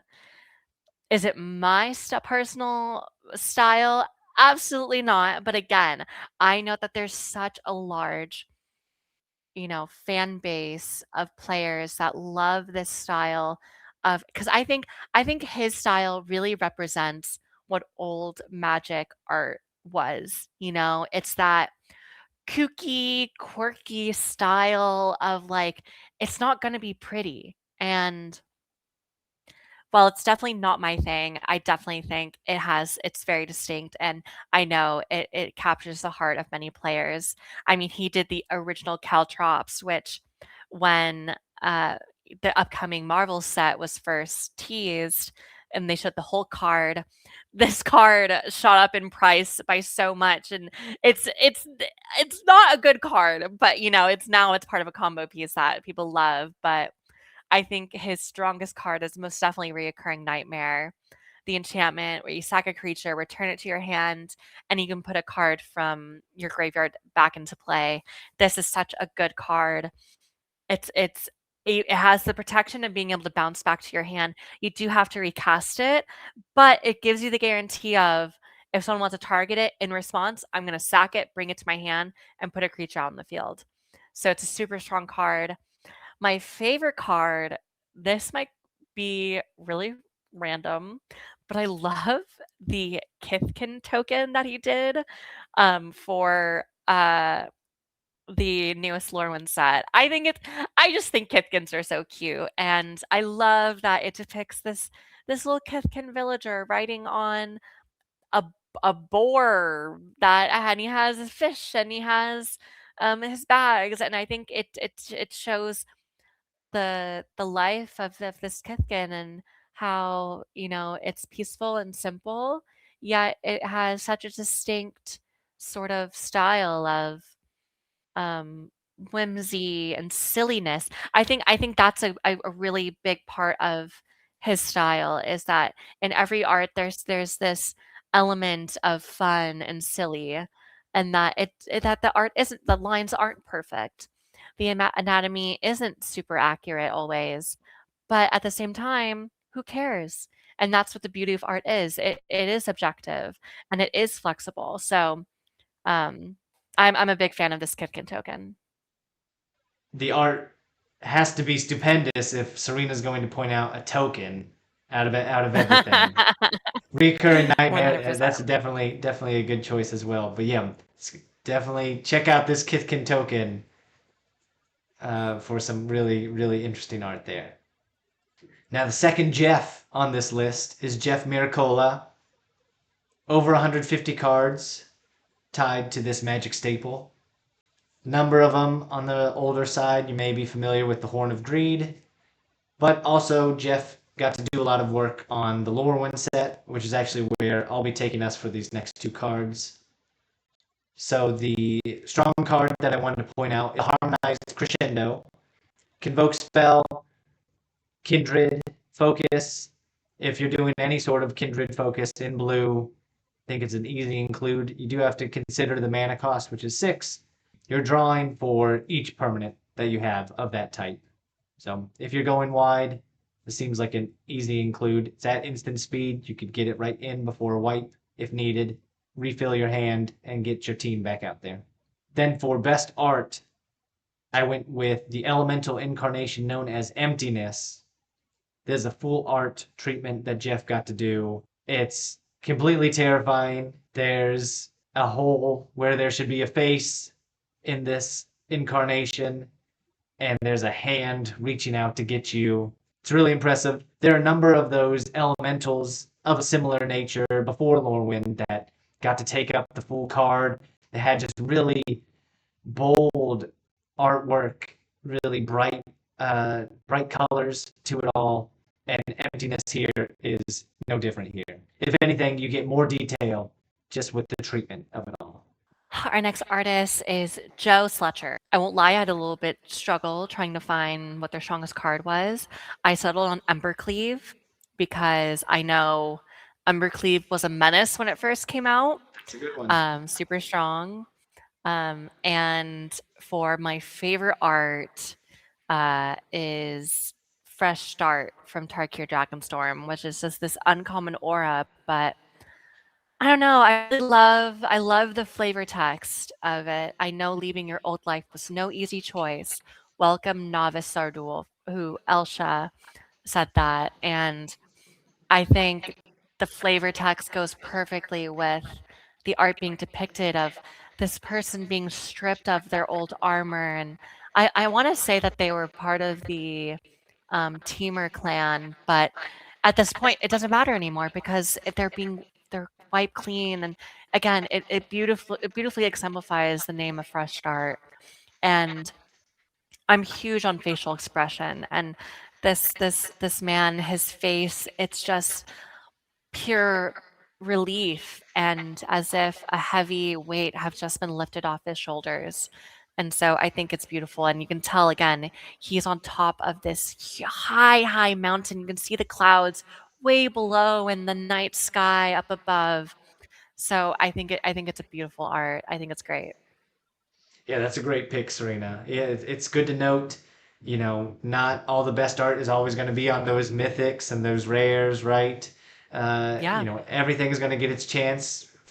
We don't necessarily know the whole artist process. We don't know if those artists are told what level of rarity those cards are going to be at, and it's really awesome when you get to see them give it their all, no matter what. Okay, so this next artist is Josiah Cameron, also is noted as Joe on these cards. What really stood out, just a lot of impressive artwork, a number of sets you'll see Joe's cards on. The most popular one that I wanted to put focus on was the Gluttonous Hellkite. It's just a really detailed dragon here for black, red, green, XX, with the ability to, as you cast this Hellkite, you get to sacrifice X creatures and add 2+1/+1 counters on it for each creature sacrificed this way, so a sort of devour keyword in a sense. A known card. I was just really impressed with this artwork as well. You can tell the scale of this dragon, as well as see the detail of the scales of this dragon. Really awesome landscape that you can see throughout, if not just completely focused and immobilized and just stunned by the detail put into the dragon's head, the arms, the tail, the wings there. Really, really cool to see. As far as best art, as you probably recognized by now, I love getting these bright flashes of color, seeing the treatment expand across the card. So for Edge of Eternities, Joe did Entropic Battle Cruiser, which is one of those spacecraft artifacts. And it's just awesome shades of purple and white and black. I just really am amazed by the look of the architecture of it. Just the structure itself just looks so detailed, looks like it's a real thing. And to some extent, we're looking at an action shot here with just all of these beams of light being propelled from it. My next artist is Justine Jones. Now, when I talk about talented artists, Justine's level of intricate line work is so impressive. She did a lot of I don't remember what the treatment's called, but it was in both the D&D sets with those almost like the character cards, I want to call them, and the beautiful, beautiful, beautiful lining. I mean, the characters themselves are there's no colors, right? It's just line work, and the level of detail is so impeccable. I mean, she also did other arts with actual color in them. Her strongest card, by far, hands down, is the One Ring. She did the poster art for it from the special holiday edition. And wow, when she does add color to her art, it's this this striking neons, you know? They're so just in your face, and it's like amazing. It's psychedelic, you know? And it's so impressive. I mean, you look at the One Ring, everyone knows it. And she also did Sauron and Mount Doom, and it's beautiful. But my favorite art by far is the secret lair for the Self of Spirit. The Spirit Cleric, sack it, creatures you control gain indestructible until end of turn. And this art is just so cool. It looks like something from like an 80s video game, you know, this spirit with these swords impaling it, you know, showing that the self-sacrifice to protect, and the vapors like going around it with the sun or like a yellow moon in the background. And it's just so, and again, that detail work, I think that's where she really shines, is in that tiny detail. You can zoom into any of these arts and just see every single line, every single detail is thought of. There's no blending. And so these lines are sharp and they're crisp and and it's just very gorgeous. Yeah, that's a good choice there. One Ring, very powerful. And then there are a couple of good Selfless Spirit arts out there. So I'm glad that this one got some focus. Oh, 100%. Okay, so the next artist is Kai Carpenter. Similar to Joe, who I had talked on previously, a lot of art on modern Magic cards. Definitely Kai and Joe are two to be watching in the future and spotting their art. And it'll probably become very distinct as we continue on. So for the most popular card, what I believe is a Serena favorite, is Aisling the Limitless. Coming in Yes. from the Lorwyn set. This card doesn't deserve to be in the 99. This card has to be a commander with full art like this. Swirling elementals around Aisling, the different colors here, the sky in the background, the landscape down below. I'm in awe. There's a really impressive art piece here. It's already impressive enough text for what Aisling can do, but sometimes I just find myself just staring at these swirling elementals instead. So I think maybe folks will appreciate being mowed over by all the elementals that Aisling summons because it's just such impressive art. 100%. For best art, I went actually towards Aether Drift. I wanted to make sure that I put some focus on this distinct art style here with Seat of Varma, Masked Racer. You get to see a couple of the different cars in the background as Sita is running away from them. And it's just a really impressive art to create such an action scene such as this with so much chaos in the background. You've got flames of many different types, drivers fumbling and being blasted out of their cars. I just was really impressed with this art, and I wanted to make sure that I got some focus. This brings us to our next artist, Kieran Yanner, who has done some amazing art. I mean, it was so hard to choose which of the most powerful cards he's done. I mean, he literally has done Chrome Mox, he's done Demonic Tutor, he's done Armageddon. He had a whole secret layer that was dedicated to him for the artist spotlight, which I have the entire secret layer because I was obsessed. I would say the top 3 cards were the ones I mentioned, the secret layer for Armageddon. Any art where Sarah is depicted, I'm a fan of, and it's just so beautiful. And then the Demonic Tutor in the same secret layer shows this, like, it's this intimate, like, very almost erotic of depiction of this demon and this man and this embrace. And of course it shows, again, the flavor text, betray to me your innocence, and I shall speak to you of power and corruption. This give and take relationship of I will give you this power, but here is the price, is your innocence and your purity.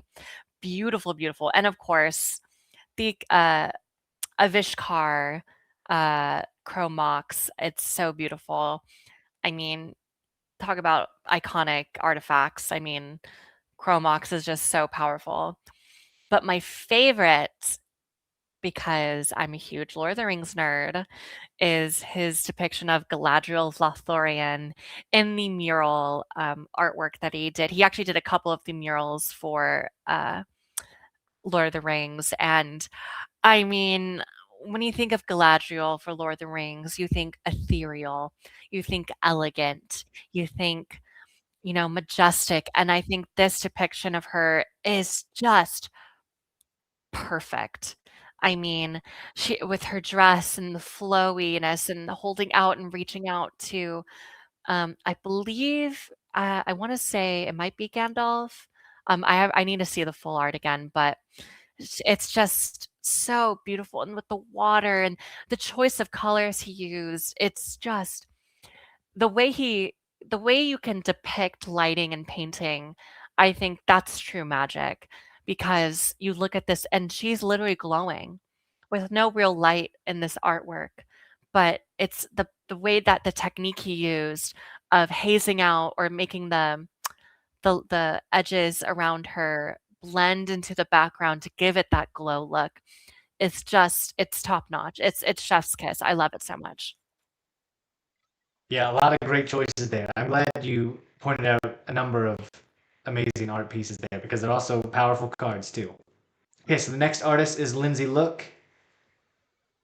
If you love any of the talisman artifact mana rocks as well as the diamonds, Lindsey is a good place to start when it comes to looking at different art pieces for that, as the talismans and some of those diamonds have been reprinted a number of times.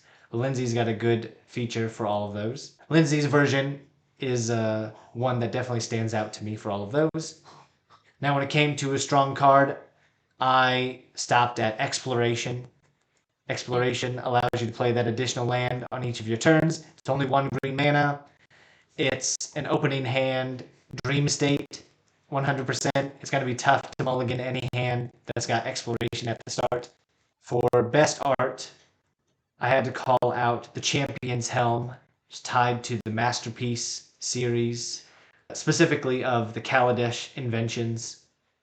Now, whether or not it's your favorite of the masterpieces, you know what the masterpieces look like as far as the borders, very unique. So it was really cool to see, and I'll call out a couple of these as we go through. But this was the first one that I had seen of these artists, and Lindsey's Champion Helm looked really impressive.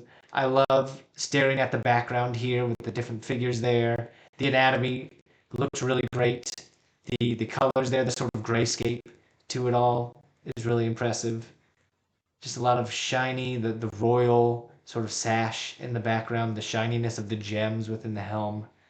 A lot of gold and bronze, a lot of metallic through all of this. Then our next artist is Lucas Graciano. And right away, the most powerful card is most definitely the 2018 Judge gift cards of Vampiric Tutor.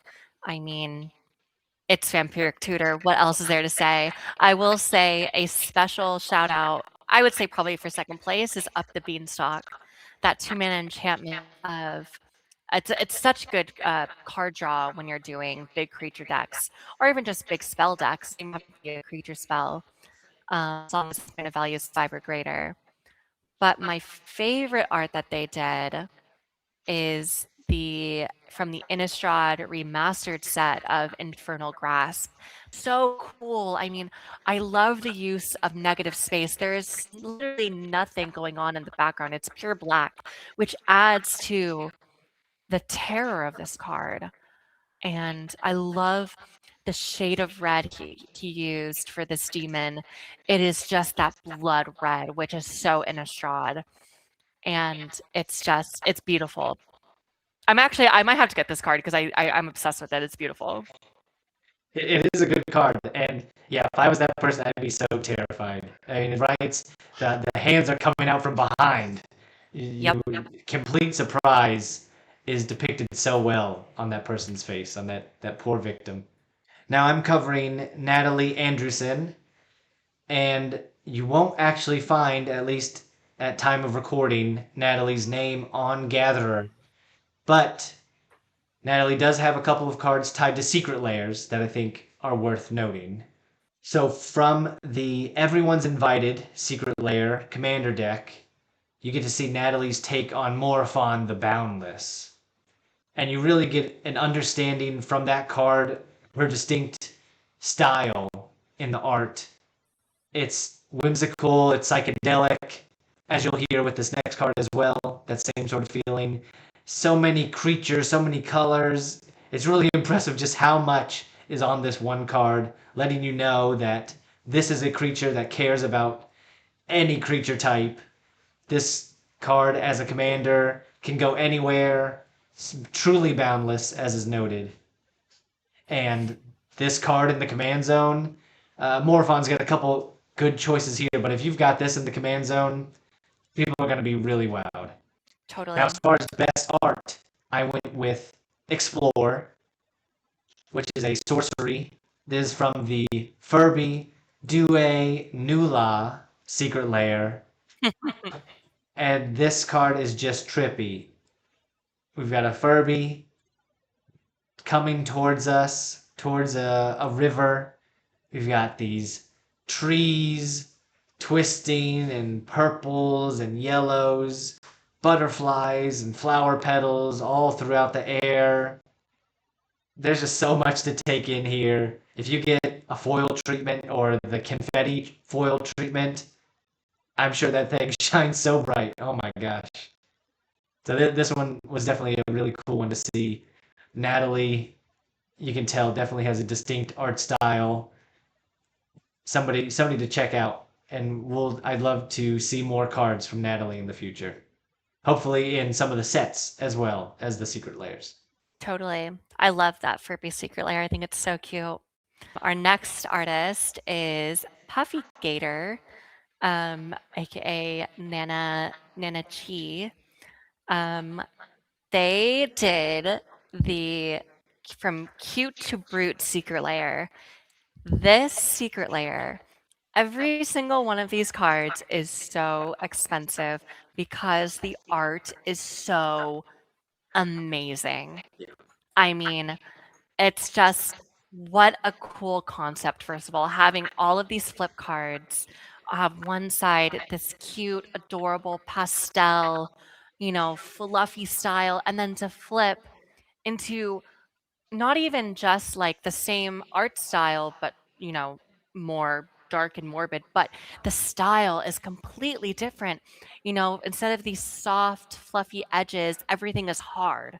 And like it goes from this smooth color scheme to something harsh and distinct and jagged. And of course, I think the most powerful card, I mean, I think it has to be Soul Ring. The Soul Ring from this, but this one's from the Dogs and Cats Secret Layer deck. I mean, Soul Ring it's literally Soul Ring. And also special shout out to Essica, who on the flip side is the Prismatic Bridge, which again, super friends. It's super powerful.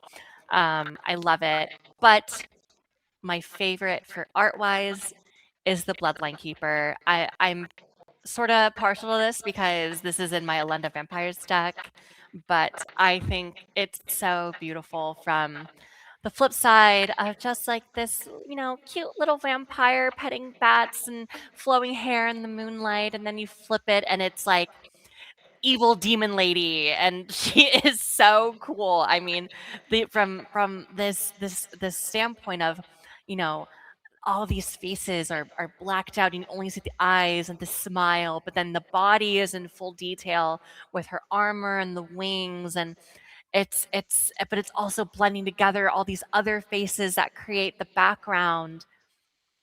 I just love it. I love it. I love this entire secret layer. I think everything about it is impeccable.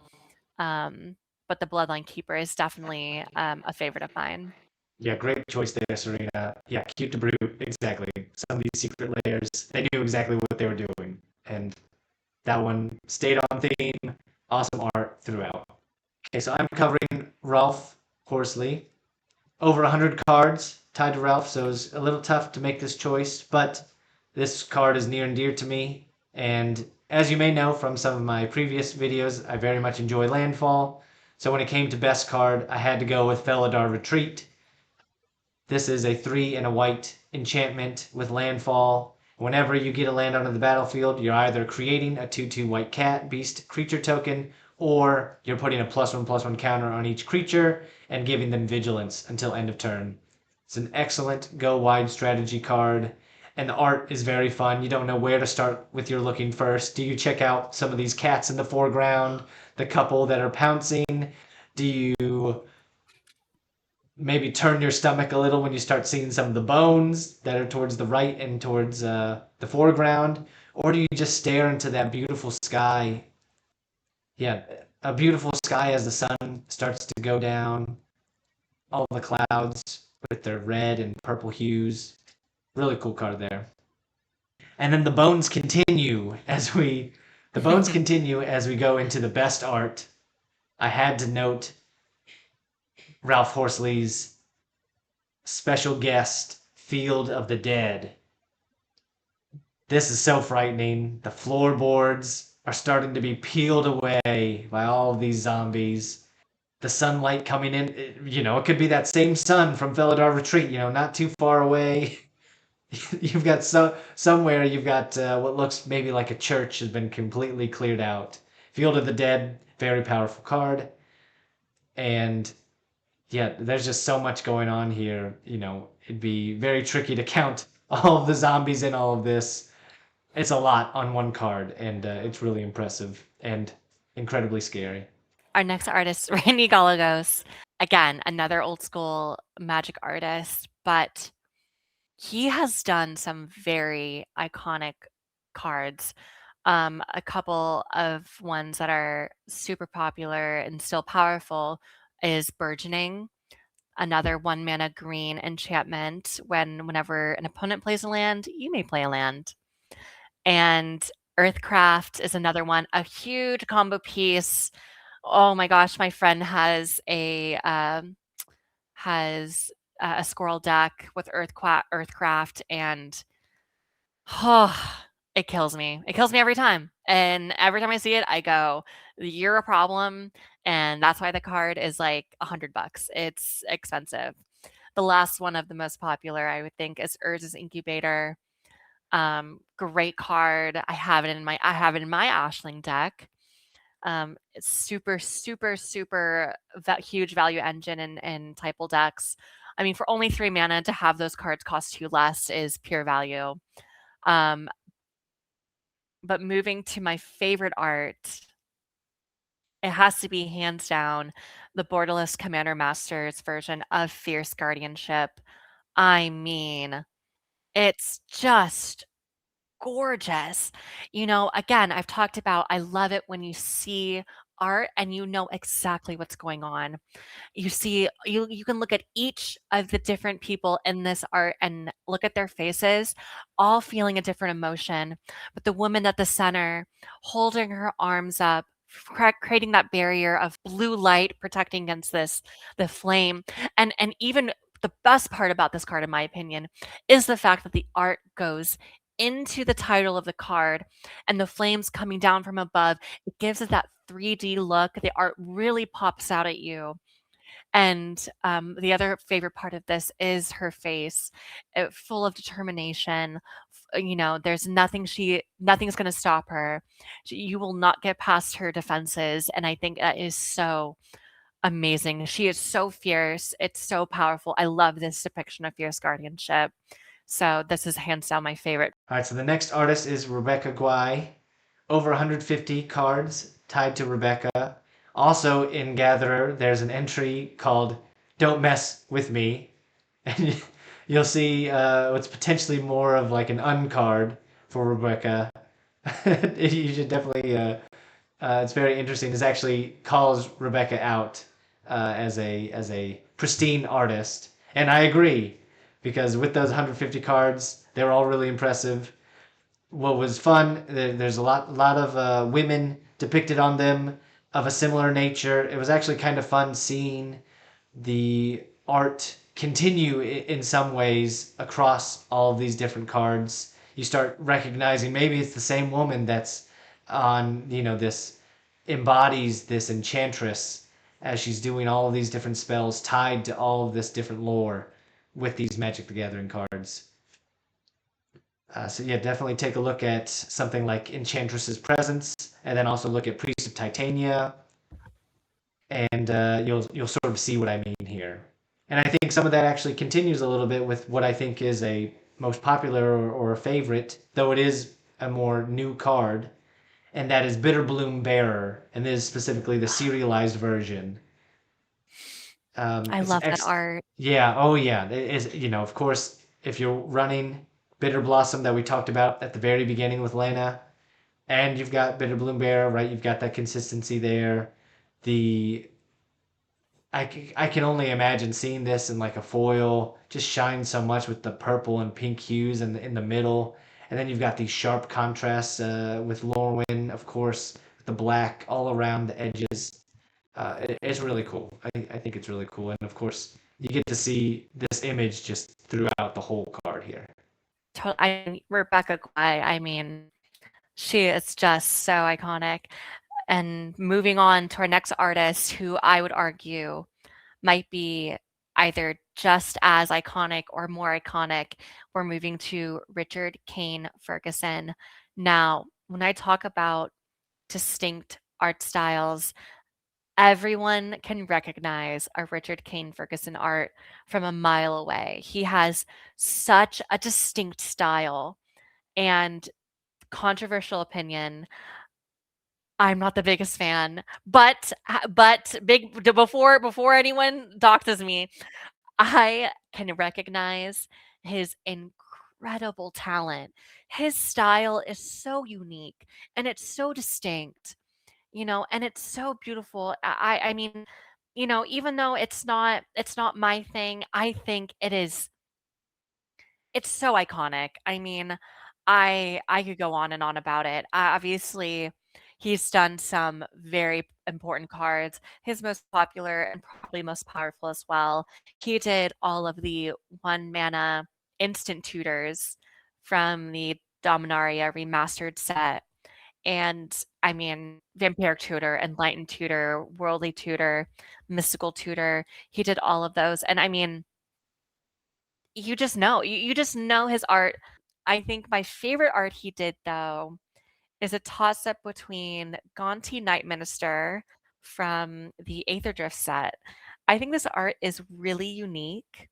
I think it's really pretty. And it has the depiction of Gon on his throne.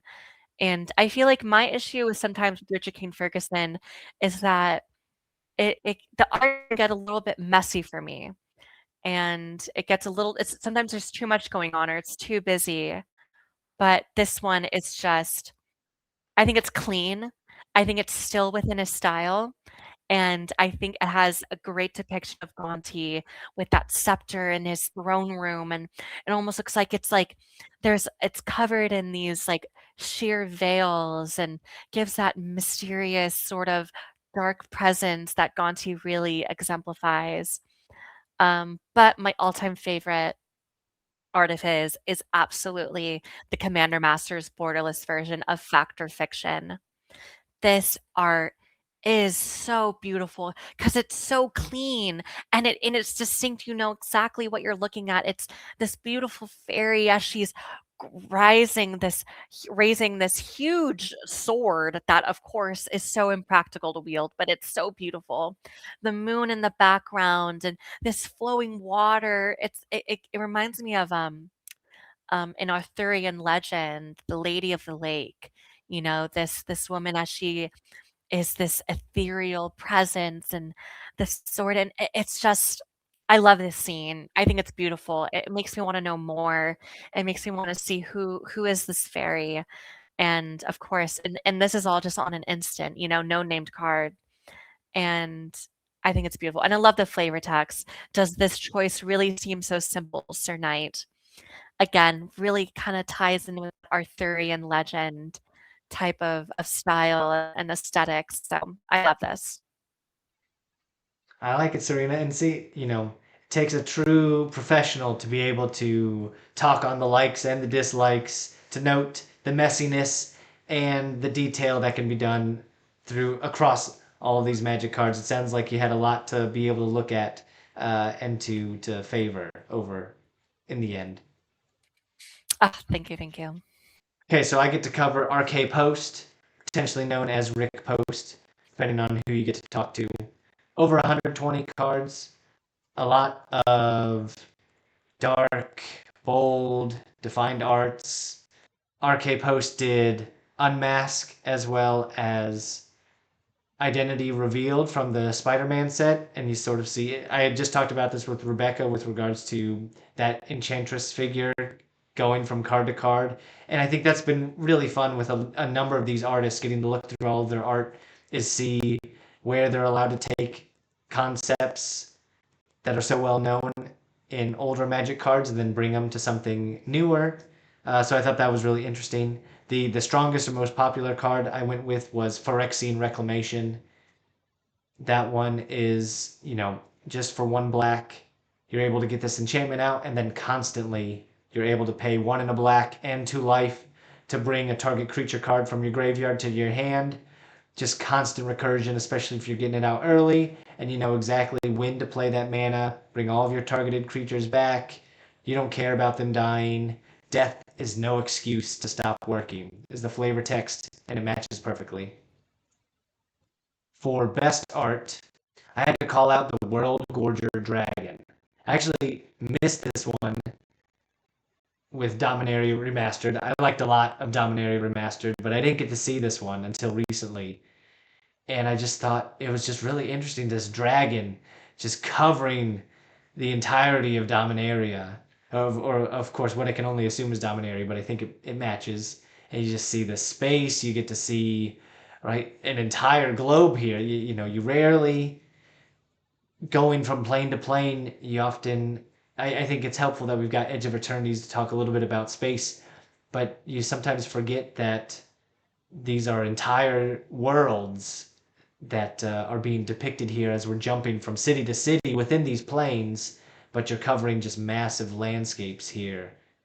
And the World Gorger Dragon puts it all into perspective, and it's just really well detailed. I really just like how this art looks. It's very unique. I do love that art for World Gorger Dragon. It is beautiful. I've actually never seen this art before, so thank you for showing that because it's beautiful. I'll introduce our next artist, who is Ryan Pancoast. Now, Ryan has done some very strong cards. Again, he also did a secret layer for Ancestral Recall for the 2013 Vintage Championship winner. Again, but I give some more variety of other powerful cards. I mean, Balin the Haymaker from Bloomborough, super strong token card. Another strong card that he did was Italy, Primal Conqueror.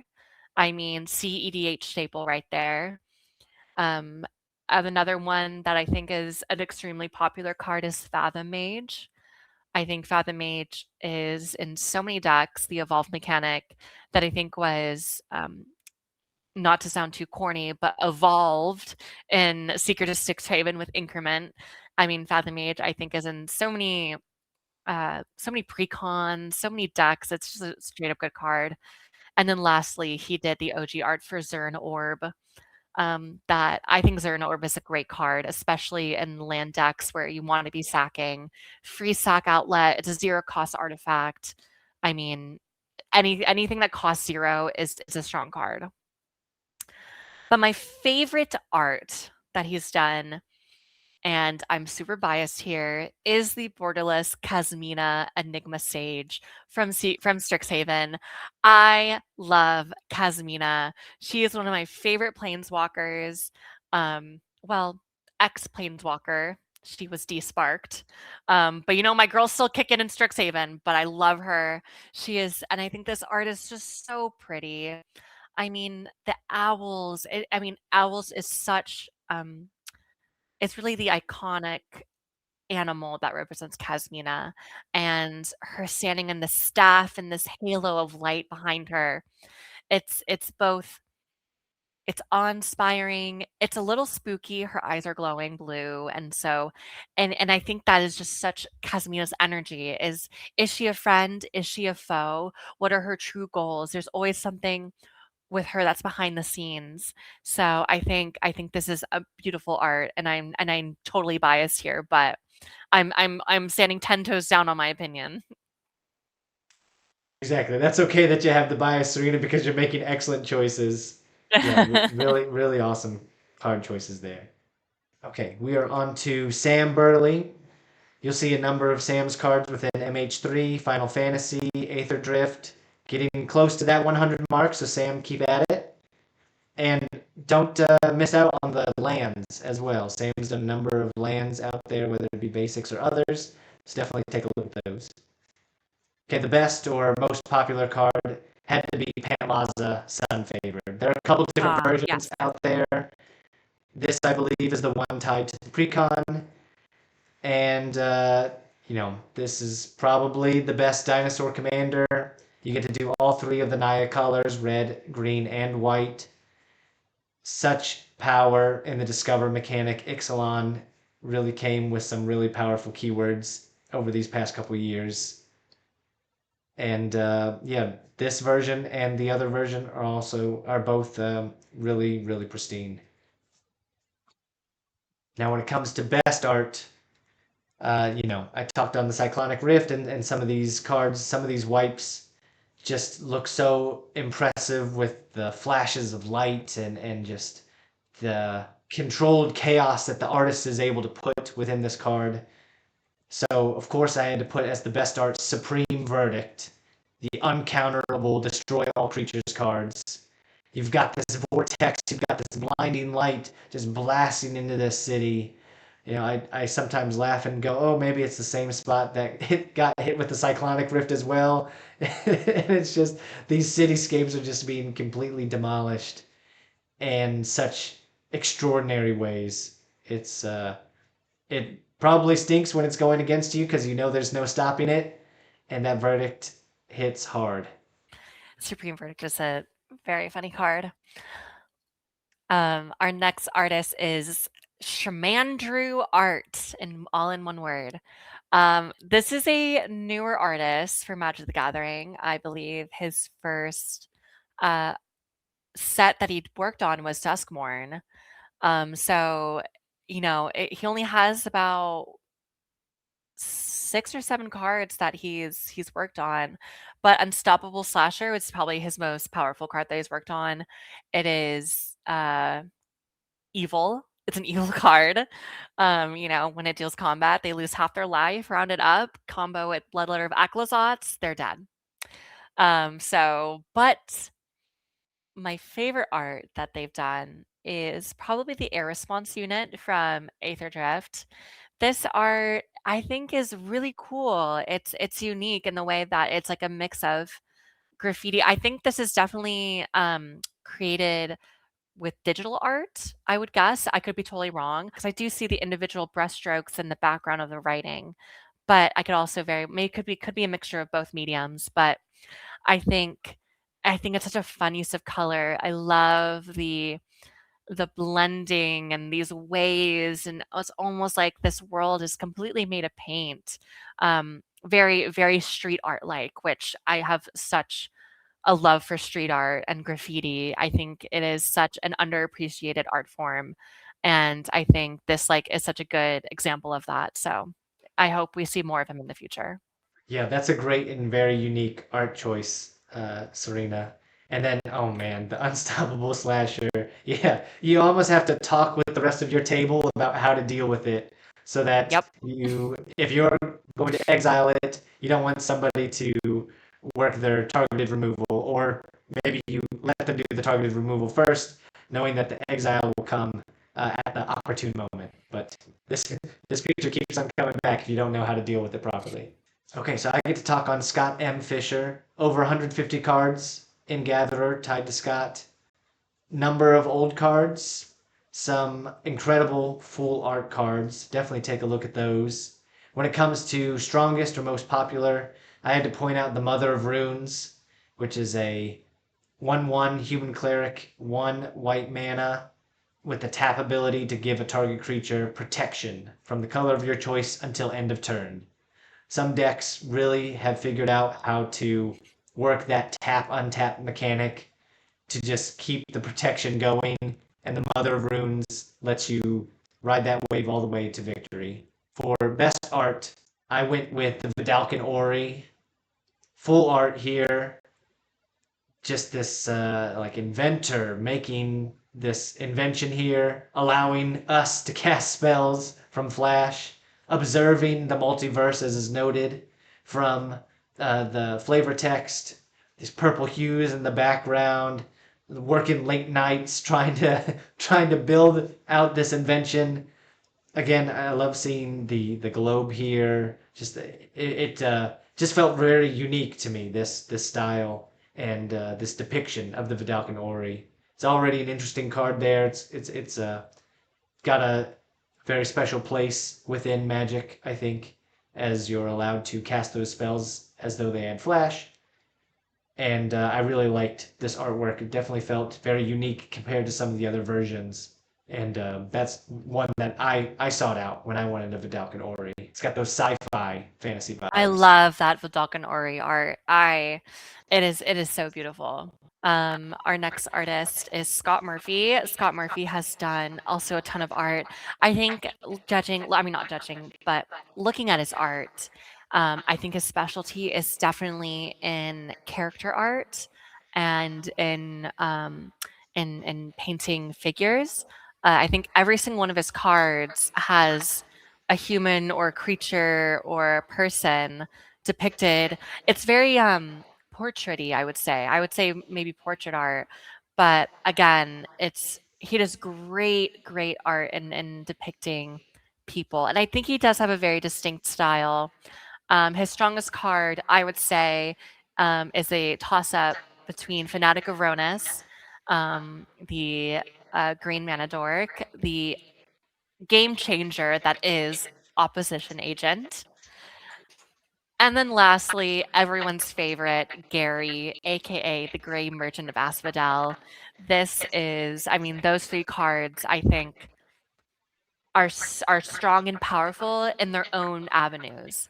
So I think those are all like great choices. My favorite art that he's done is the Lady of Otaria, who is from, I believe, Dominaria. Yeah, the Dominaria United Commander. Um, I think it's so cool to see dwarf kindred, but the commander, she's more like the goddess of dwarves, but she's an avatar, and so it's such an interesting card because it's like not exactly super playable, but I think it's super cool at the same time. I think from an art perspective, it reminds me of that old school like 90s fantasy of that grittiness and the texture of the artwork, but her hair is this like golden, literally glowing blonde, and standing resolute in front of this mine with her hammer. I think it's a combination of strength, beauty, and elegance all mashed up into one. I do love this art a lot. Yeah, it was a really fun exercise getting to look at all of these cards to find those diamonds, right? To find Yeah. some of the cards that you may never really see, is not totally playable, but just have such beautiful art. You wanna make like a bracket one deck that's just all beautiful art cards and Yeah, put them all 100%. together. Totally. Our next artist is Steve Argyle. I think when I was looking through the cards that he's done, I think the most popular slash iconic slash powerful card that he's done is 1000% Deathrite Shaman from Ravnica. It's such a staple in Golgari decks and any sort of, you know, sacrificing, graveyard recursion, um, anything decks, lands, everything like that. It's just it's everywhere, for 1 mana, get that on the field, and you can already get your engine going. Super powerful. But for my favorite art, it was a tie between Mael's Aria, which is an enchantment from Double Masters 2022. This is, to me, such a beautiful scene. You see Mael, this elf, as she's standing and, singing the aria as she's flowing in the wind with her beautiful dress and, their cloak behind her with her hair in the wind. And in the distance, you see this giant hydra, and it's so like such an epic scene with the sunset in the background. It's so cinematic. I can see this perfectly in my mind as like some epic fantasy scene of like taming this beast. And of course, as an alternate win con card, I love an alternate win con card. I think winning in unique ways is so fun. So this is like definitely such a cool card for me. And then my other favorite is the Textless Ponder from the 2008 Magic Player Awards. I mean, this wizard, and his head is turned away from us facing the stars, and his body is at this insane angle where his hand holding the staff is reaching towards us, but his other hand is reaching towards the moon and the stars, and the stars are doing this really unique movement. It's almost like he's manipulating the stars himself, and I love a flowing cloak. I love a flowing robe. I love wizard's clothes. I love mage clothes. I love a good, whimsical chiffon. It's gorgeous. So, I love this art. And again, I love a textless card because we all know what Ponder does, but I think I think this art is just very special. Yeah, so that's what I was going to say with the textless is that it requires a lot of faith, I think, from wizards to say, okay, folks are going to know what this is. And I think it puts a lot of faith in the artist. And I think, it's definitely a sort of accomplishment to be allowed to do a textless card, to be given, in some case, full authority of what this card is going to look like, and to be able to take full advantage of it, as is seen here with Ponder. Yeah, speaks loads, I think, for the artist and their ability, their prominence, I think. Yep, 100%. So we're going to continue with Steves and Stevens for a little bit. I'm going to cover Steve Ellis. See a number of Steve's cards in Lorwyn, MH3, Spider-Man, and what's really of note, I think, of Steve, and when I think of Steve, when I saw Steve's cards, what jumped out at me were the companions. And so I'm actually covering two here for the most popular and also with the best art. And for most popular, I'm going to talk on Loris of the Dream Den. It's a card that, if you've seen it, you've definitely seen it, and you've seen this version. Full art here. These iconic, panther looking like creatures, these cat nightmares, 4 eyes each. You've got sort of the mama and the young cat, the young kitty, the young kitten. And with that ability, once during each of your turns, you may cast a permanent spell with mana value 2 or less from your graveyard. It's doing a lot of what Orzhov wants to be doing, white-black wants to be doing. And so I see that. I see Loris a lot in Aristocrat Orzhov decks. And then for best art, I went with Garuda, Doom of Depths. This card, when I think on Magic art and think on very unique art styles, I think on Doom of Depths. This demon kraken covers the entire card in tentacles and these blues and blacks and reds. You don't totally know what all you're looking at. You can only imagine the size of this demon kraken, this just monstrous creature, and that shade of blue, right? I feel it's very unique. It's really interesting to see on cards. So continuing with the Steve trend, our next artist is Steve Prescott. Steve Prescott has done many a strong card. A couple that come to mind is Sword of Body and Mind, and of course, Mana Vault. Mana Vault, I believe he did the borderless version. The borderless Double Masters 2022 version. I mean, super strong mana artifact, producing 3 colorless for only 1 mana. But my favorite cards that he's did, absolutely, I'm totally biased once again, but Marlin Fey Ascendant, my new commander for that I deconstructed my fairy and elf deck to create my fairy elf deck with Marlin. I think Marlin's story is so it's beautiful, but also sad. She's an elf that was created by Una who was quote unquote her daughter. But at the same time, Marlin was used for the fact that if Una ever died, she would just take over Marlin's body. And that's what we see in Lorwyn Eclipse, that fear of what happens if Una returns. And Una and so it's this inner turmoil that she faces. And I think this art does a great job of facing that, one hand closed in a fist by her mouth in determination, one hand being open, being stuck between two states of being, with the flowers growing out of her, being both elf originally and now she's also fairy. It's such a cool story that she has. Um, and then going on kind of the opposite side of the spectrum, my other favorite art is Eliwick Tumblestrum from the original D&D set, the borderless version. I think this is just such a fun planeswalker art. I mean, it's this, I believe she's a gnome, or halfling, um, creature. Could be wrong. I think she's a gnome, but she is just so full of joy and whimsy, surrounded by fairies and frogs and in the forest and bunnies. And it's just like, to me, this is pure fantasy joy. So I just love this art and I love the colors. Yeah, good choices there, Serena.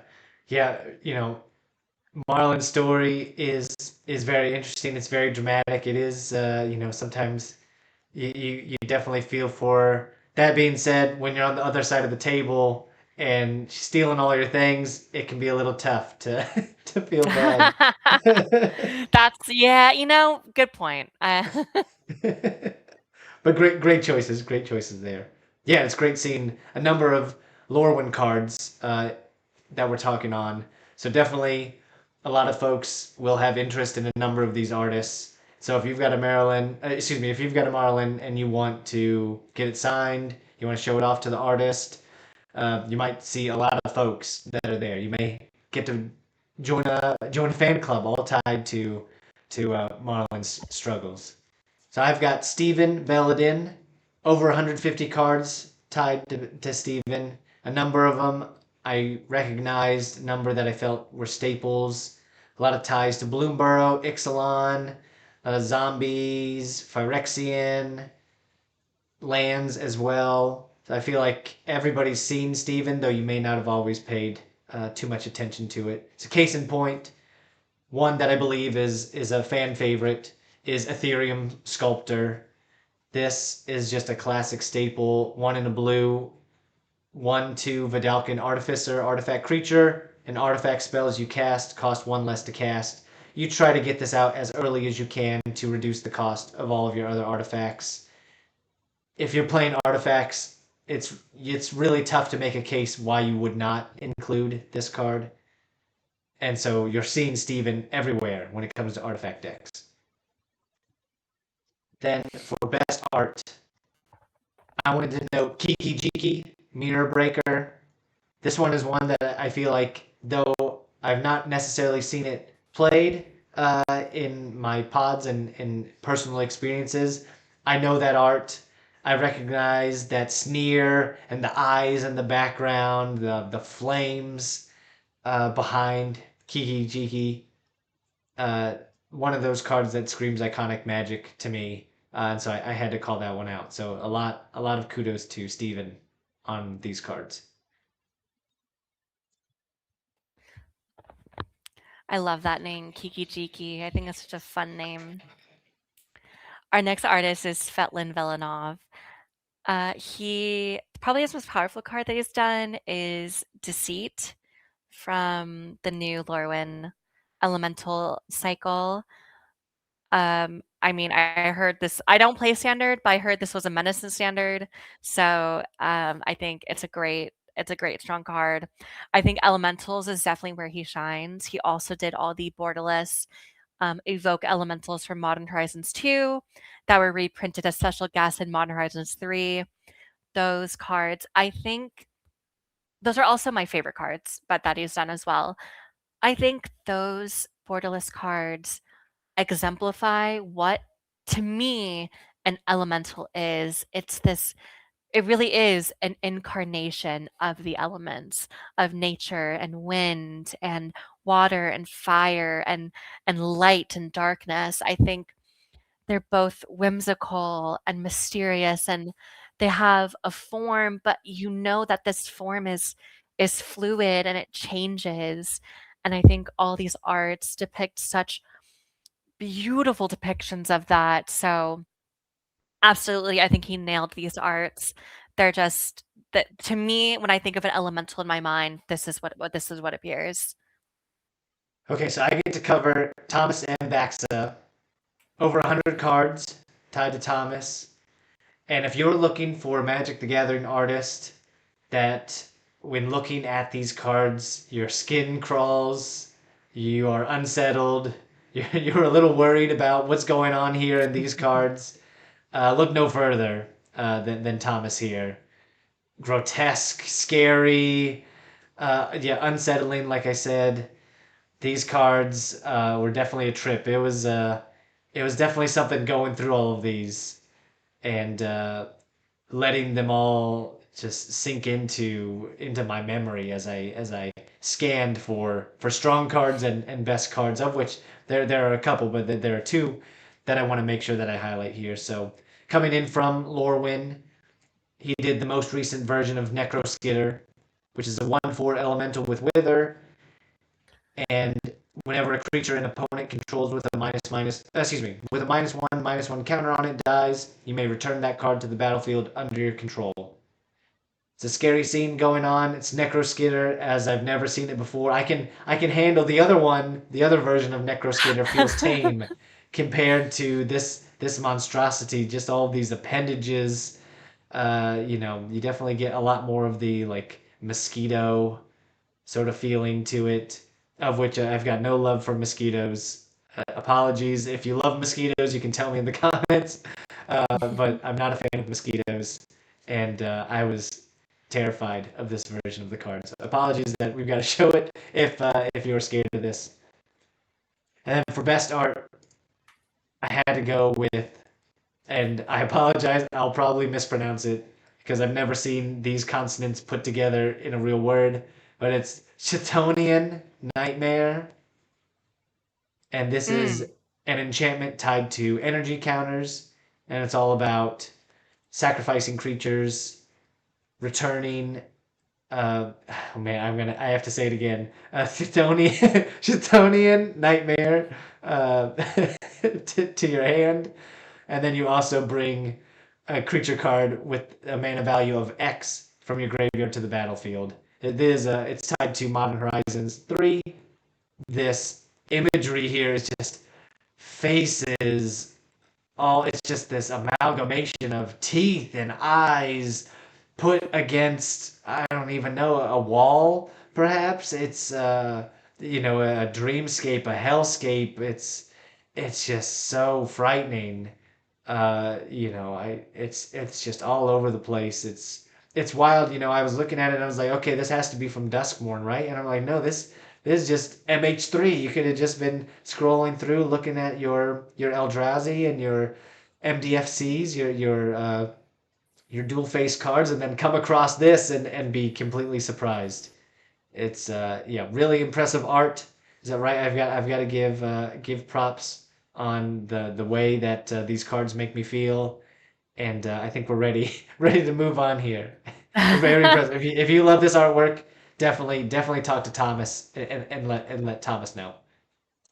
Yeah, it's definitely a nightmare, if you will, but but our next artist is Tom Wannerstrand, another old school magic artist. He did the original Blood Moon, a very iconic enchantment, mass land denial.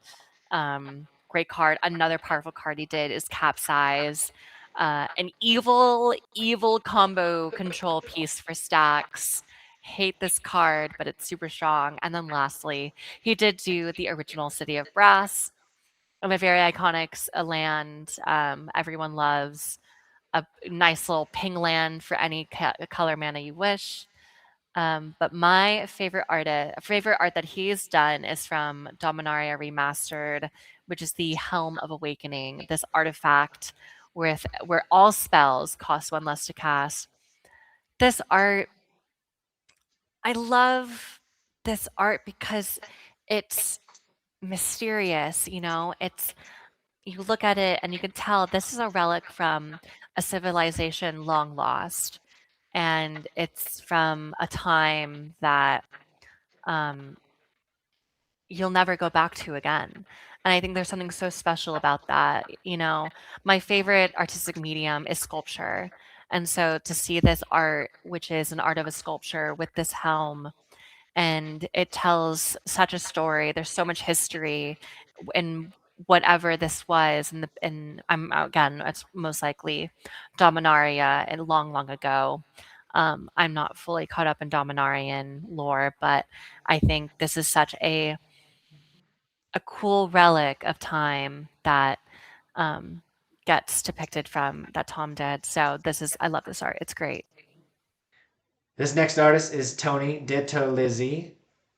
Now on the Magic cards and on Gatherer, you may just see DeTerlizzi on the cards. So just letting you know, that Tony's the first name, but you might never see Tony on any of these cards.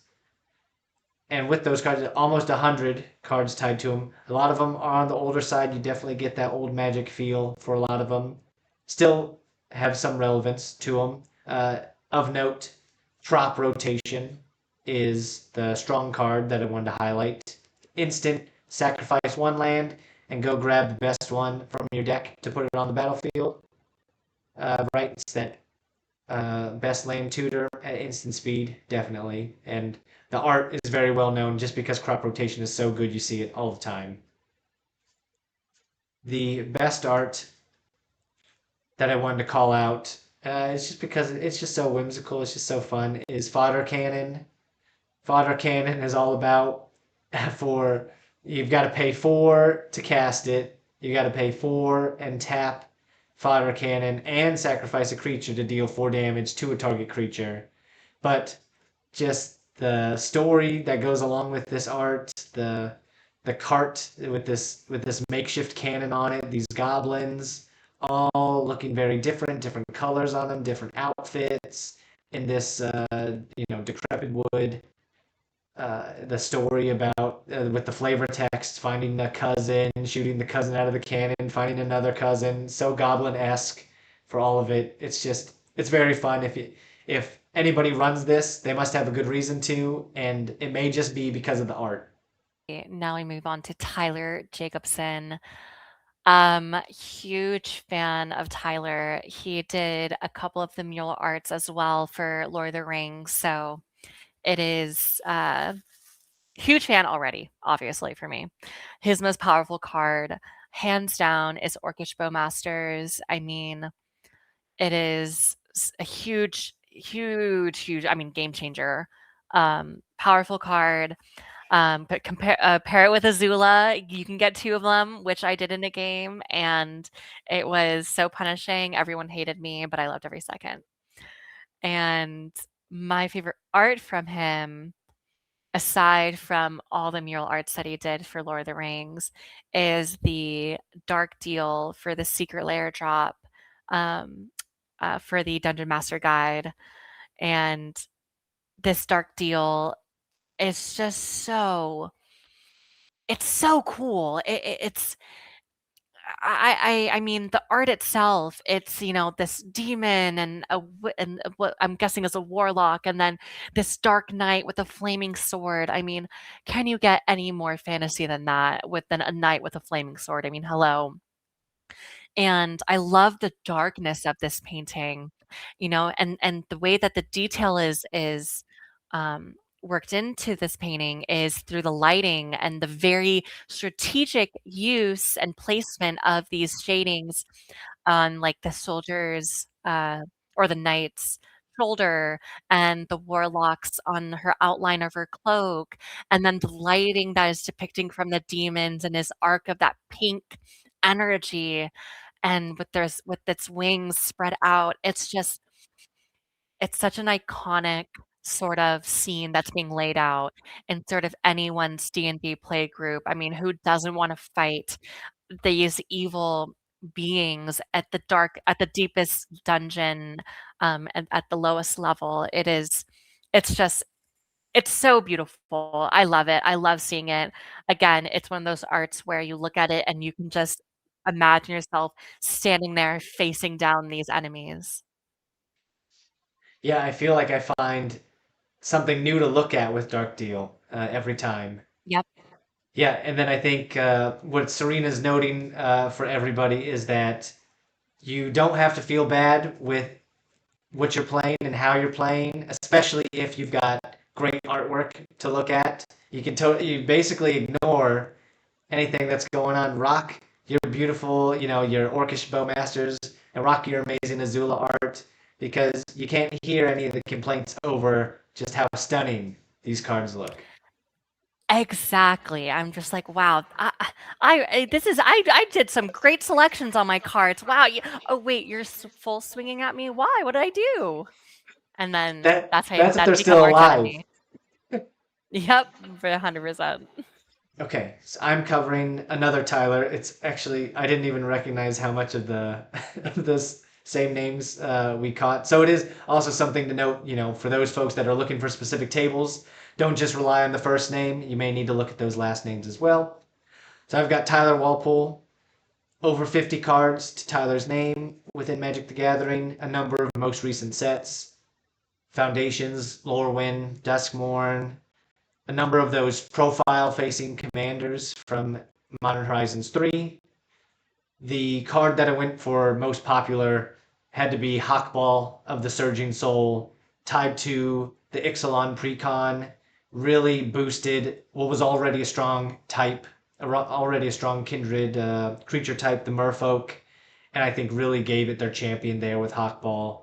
And the artwork is really cool. Again, those shades of purple, the blue, the underwater feeling of it all as you prepare to do all of this exploring, add all of these +1/+1 counters. It's almost a shame that you're not going to see much of this art because you're just going to have so many +1/+1 counters on Hawkball.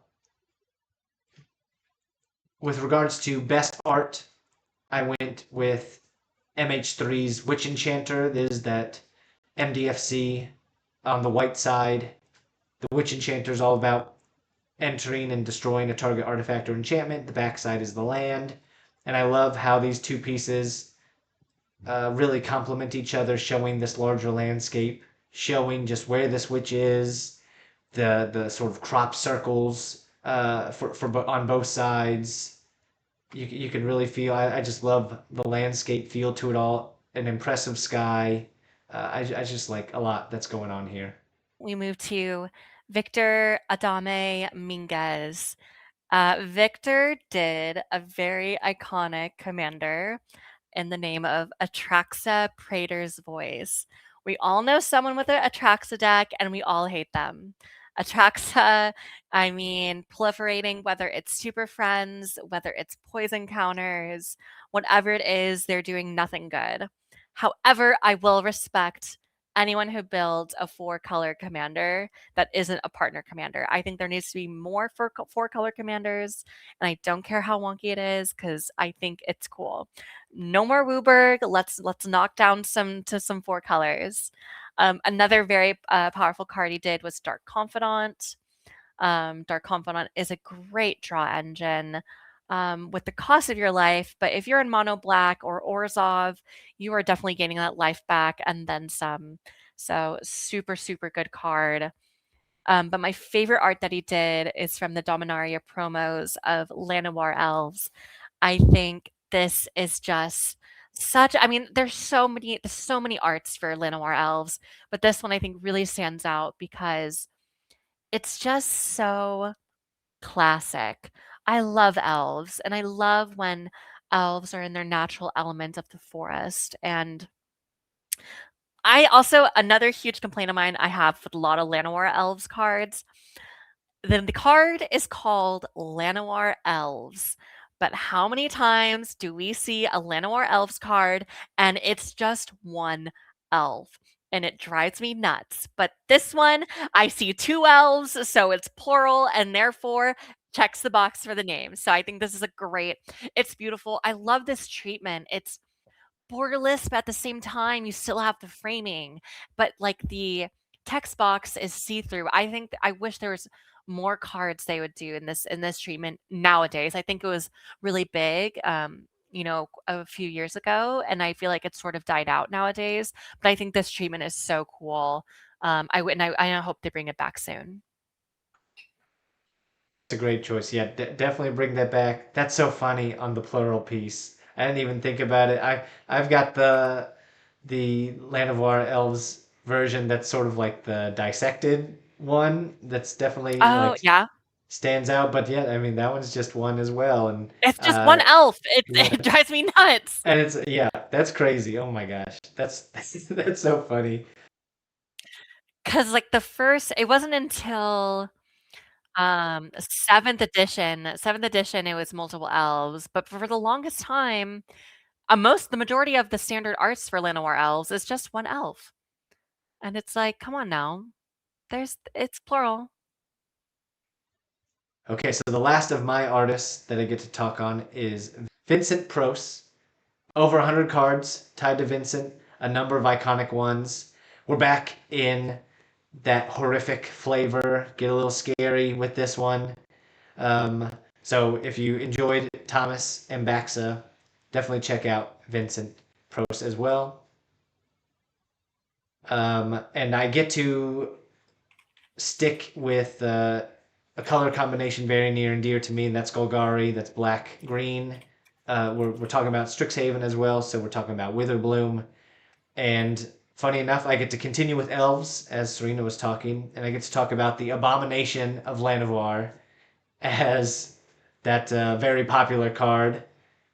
Just this amalgamation of elf heads and skulls tied to arms in this forest, this mysterious cloaked creature looking in on it. The power and toughness of this elf horror equal to the number of elves you control, plus the number of elves in your graveyard. Whether it's your commander or you've got it in the 99, now with Lathril, with Marlin, you've got some great choices and plenty more choices when it comes to elves. And I know I've definitely got some folks that choose not to put this in because it's just such a change. Suddenly you've got this elf horror amongst all of your living elves, all of your regular elves. But this is just such an iconic card. Uh, so I had to point this one out. Okay, and then maybe of a similar nature, and and there's definitely a type that I went for Vincent.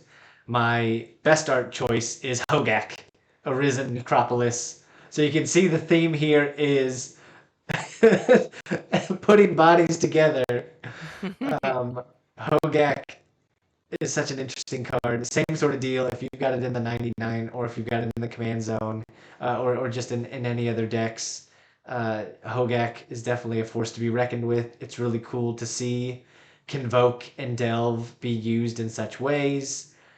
Vincent did such an impressive job here, just making this look so realistic with all of these different limbs and just it's dead, it's living, it's one thing, it's a hive mind, it's just got one brain. You don't know, you just are terrified by its presence, and you can just tell this thing is just so massive, just completely terrifying. It's such good art and such a good and interesting card. I needed to make sure, and maybe I'll switch out the order of this. I also had to highlight that Vincent has Masterpiece cards, Paradox Engine, and Noxious Gear Hulk as well. But I had to note this this giant body made of bodies. You're just squinting, Mhm. looking at the card, looking at how many bodies are just, are they, is it just Yeah. limbs or is it full bodies all just stapled together? It's wild. Yeah, with the abomination of Llanowar, I mean, the challenge as an artist is creating this, you know, body with multiple heads, and you have to create distinct faces for each of those heads, and each of those heads are again depicting a different emotion, some in horror, some in hunger, some in sadness, some in terror, and having to create those distinctions adds to the horror of the final product. So yeah, it's definitely Vincent did a great job for that one. And then that brings us to our last artist here, which I will argue is probably one of the most popular artists here, which is Wizard of Barge.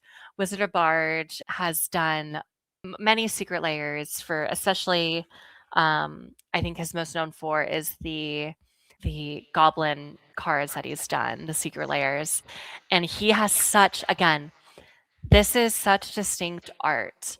And it's almost, I would say it's cartoony. It's very animated.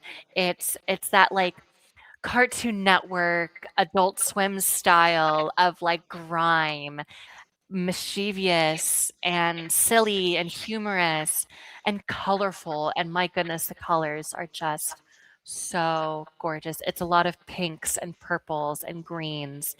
And I think some of its most, powerful cards being Dark Ritual or Goblin Recruiter. In any Goblin deck, it is a must-have in each of those decks. And Dark Ritual, again, for that fast mana. I mean, this specific Dark Ritual that he did is also my favorite art that he's done. It's from that Secret Layer promo. And this card is so expensive because it was like a championship promo card and I just love it. I'm usually not a fan of symmetrical art, but this one I think is such an exception because while it does have so much symmetry, this priestess in the middle doing this ritual with the flow, the blood arc going above her by these like splitting or spinning skulls and into this like whatever cult that this priestess is a part of. It tells such a scene, and I just love it. I love that it seems both dark and also beautiful, and I really like this for Wizard of Barge because while it is such in his distinct style, I do think that it's a bit of a departure from what he is most known for in these goblin arts. So I think that it really elevates his work into something both elegant, but it still has that element of fun to it. And then my other favorite art that he's done is his Void Slime. And Void Slime, this is to the opposite end. This is pure humor. It's so funny. And, it gives that Adventure Time aesthetic of the cartoon, and you can just hear the laugh track in this with the slime hitting this wizard square in the face and the long trail of this like mountainous path that goes to this dark castle in the background. And perhaps that's where this wizard is from, but who really knows? It's part of the ambiance, but of course the main event is this wizard getting slimed, and it's hilarious. And this is also just a great card. I mean, the flavor text is the cherry on top of this. Cyclonic blah, blah, blah, blah, blah, blah, blah. It's just so funny because every time someone plays a Cyclonic Rift, the first thing you want to do is counter it. And I think this card is the perfect example of that. So um, I was very happy to do Wizard of Barge. I have his tokens that he did from his website, and every time I show up to a table, I always show them off, and everyone's like, "Ooh, can I borrow your tokens for this? I need a token for that." And um, I always allow to share because the more excuses I have to look at them, the better, and I just make sure that I snatch them back at the end, so no one's taking them home. So yeah, so this was an honor to do, and this was really fun to do, Evan. Thank you for having me and thank you for inviting me to do this because I love talking about magic art. So this was so fun to do. Yeah, I had tons of fun with this. It was really cool getting to see all of these cards. Just really embrace the history. To see all of these artists that have been working on some of these cards for years, some of them since some of the early days, to come to MagicCon, I think is really a special event. And to get to work on this with you was really fun. I loved getting to hear, yeah, your expertise just thrown into just the analysis of all of these cards. I tried to keep up as much as I could, and so I hope our viewers and our listeners enjoyed all that we did here today. A lot of awesome cards that we were able to show off, and we'd love to hear from our folks about if they want to see this and hear this again. There are plenty of other events in the future. We love talking Magic the Gathering. We love talking art. And if you enjoyed it, please let us know. Serena, any final thoughts from you? I hope everyone who goes to MagicCon has a great time in my place. I wish I could go, and I hope everyone, and if any of you get the chance to meet any of these artists, and be sure to thank them for their work.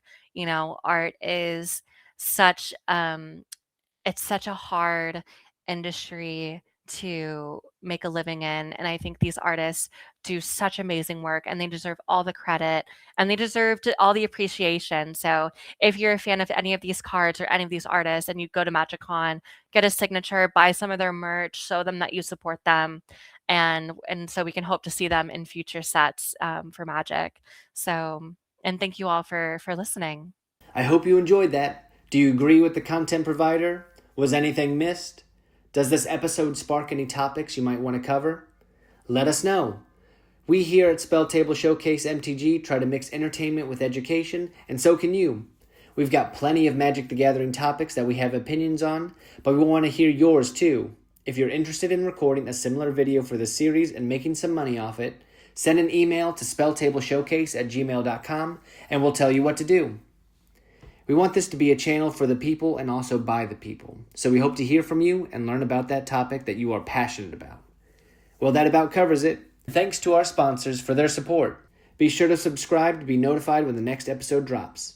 Have a great rest of the day. Bye for now.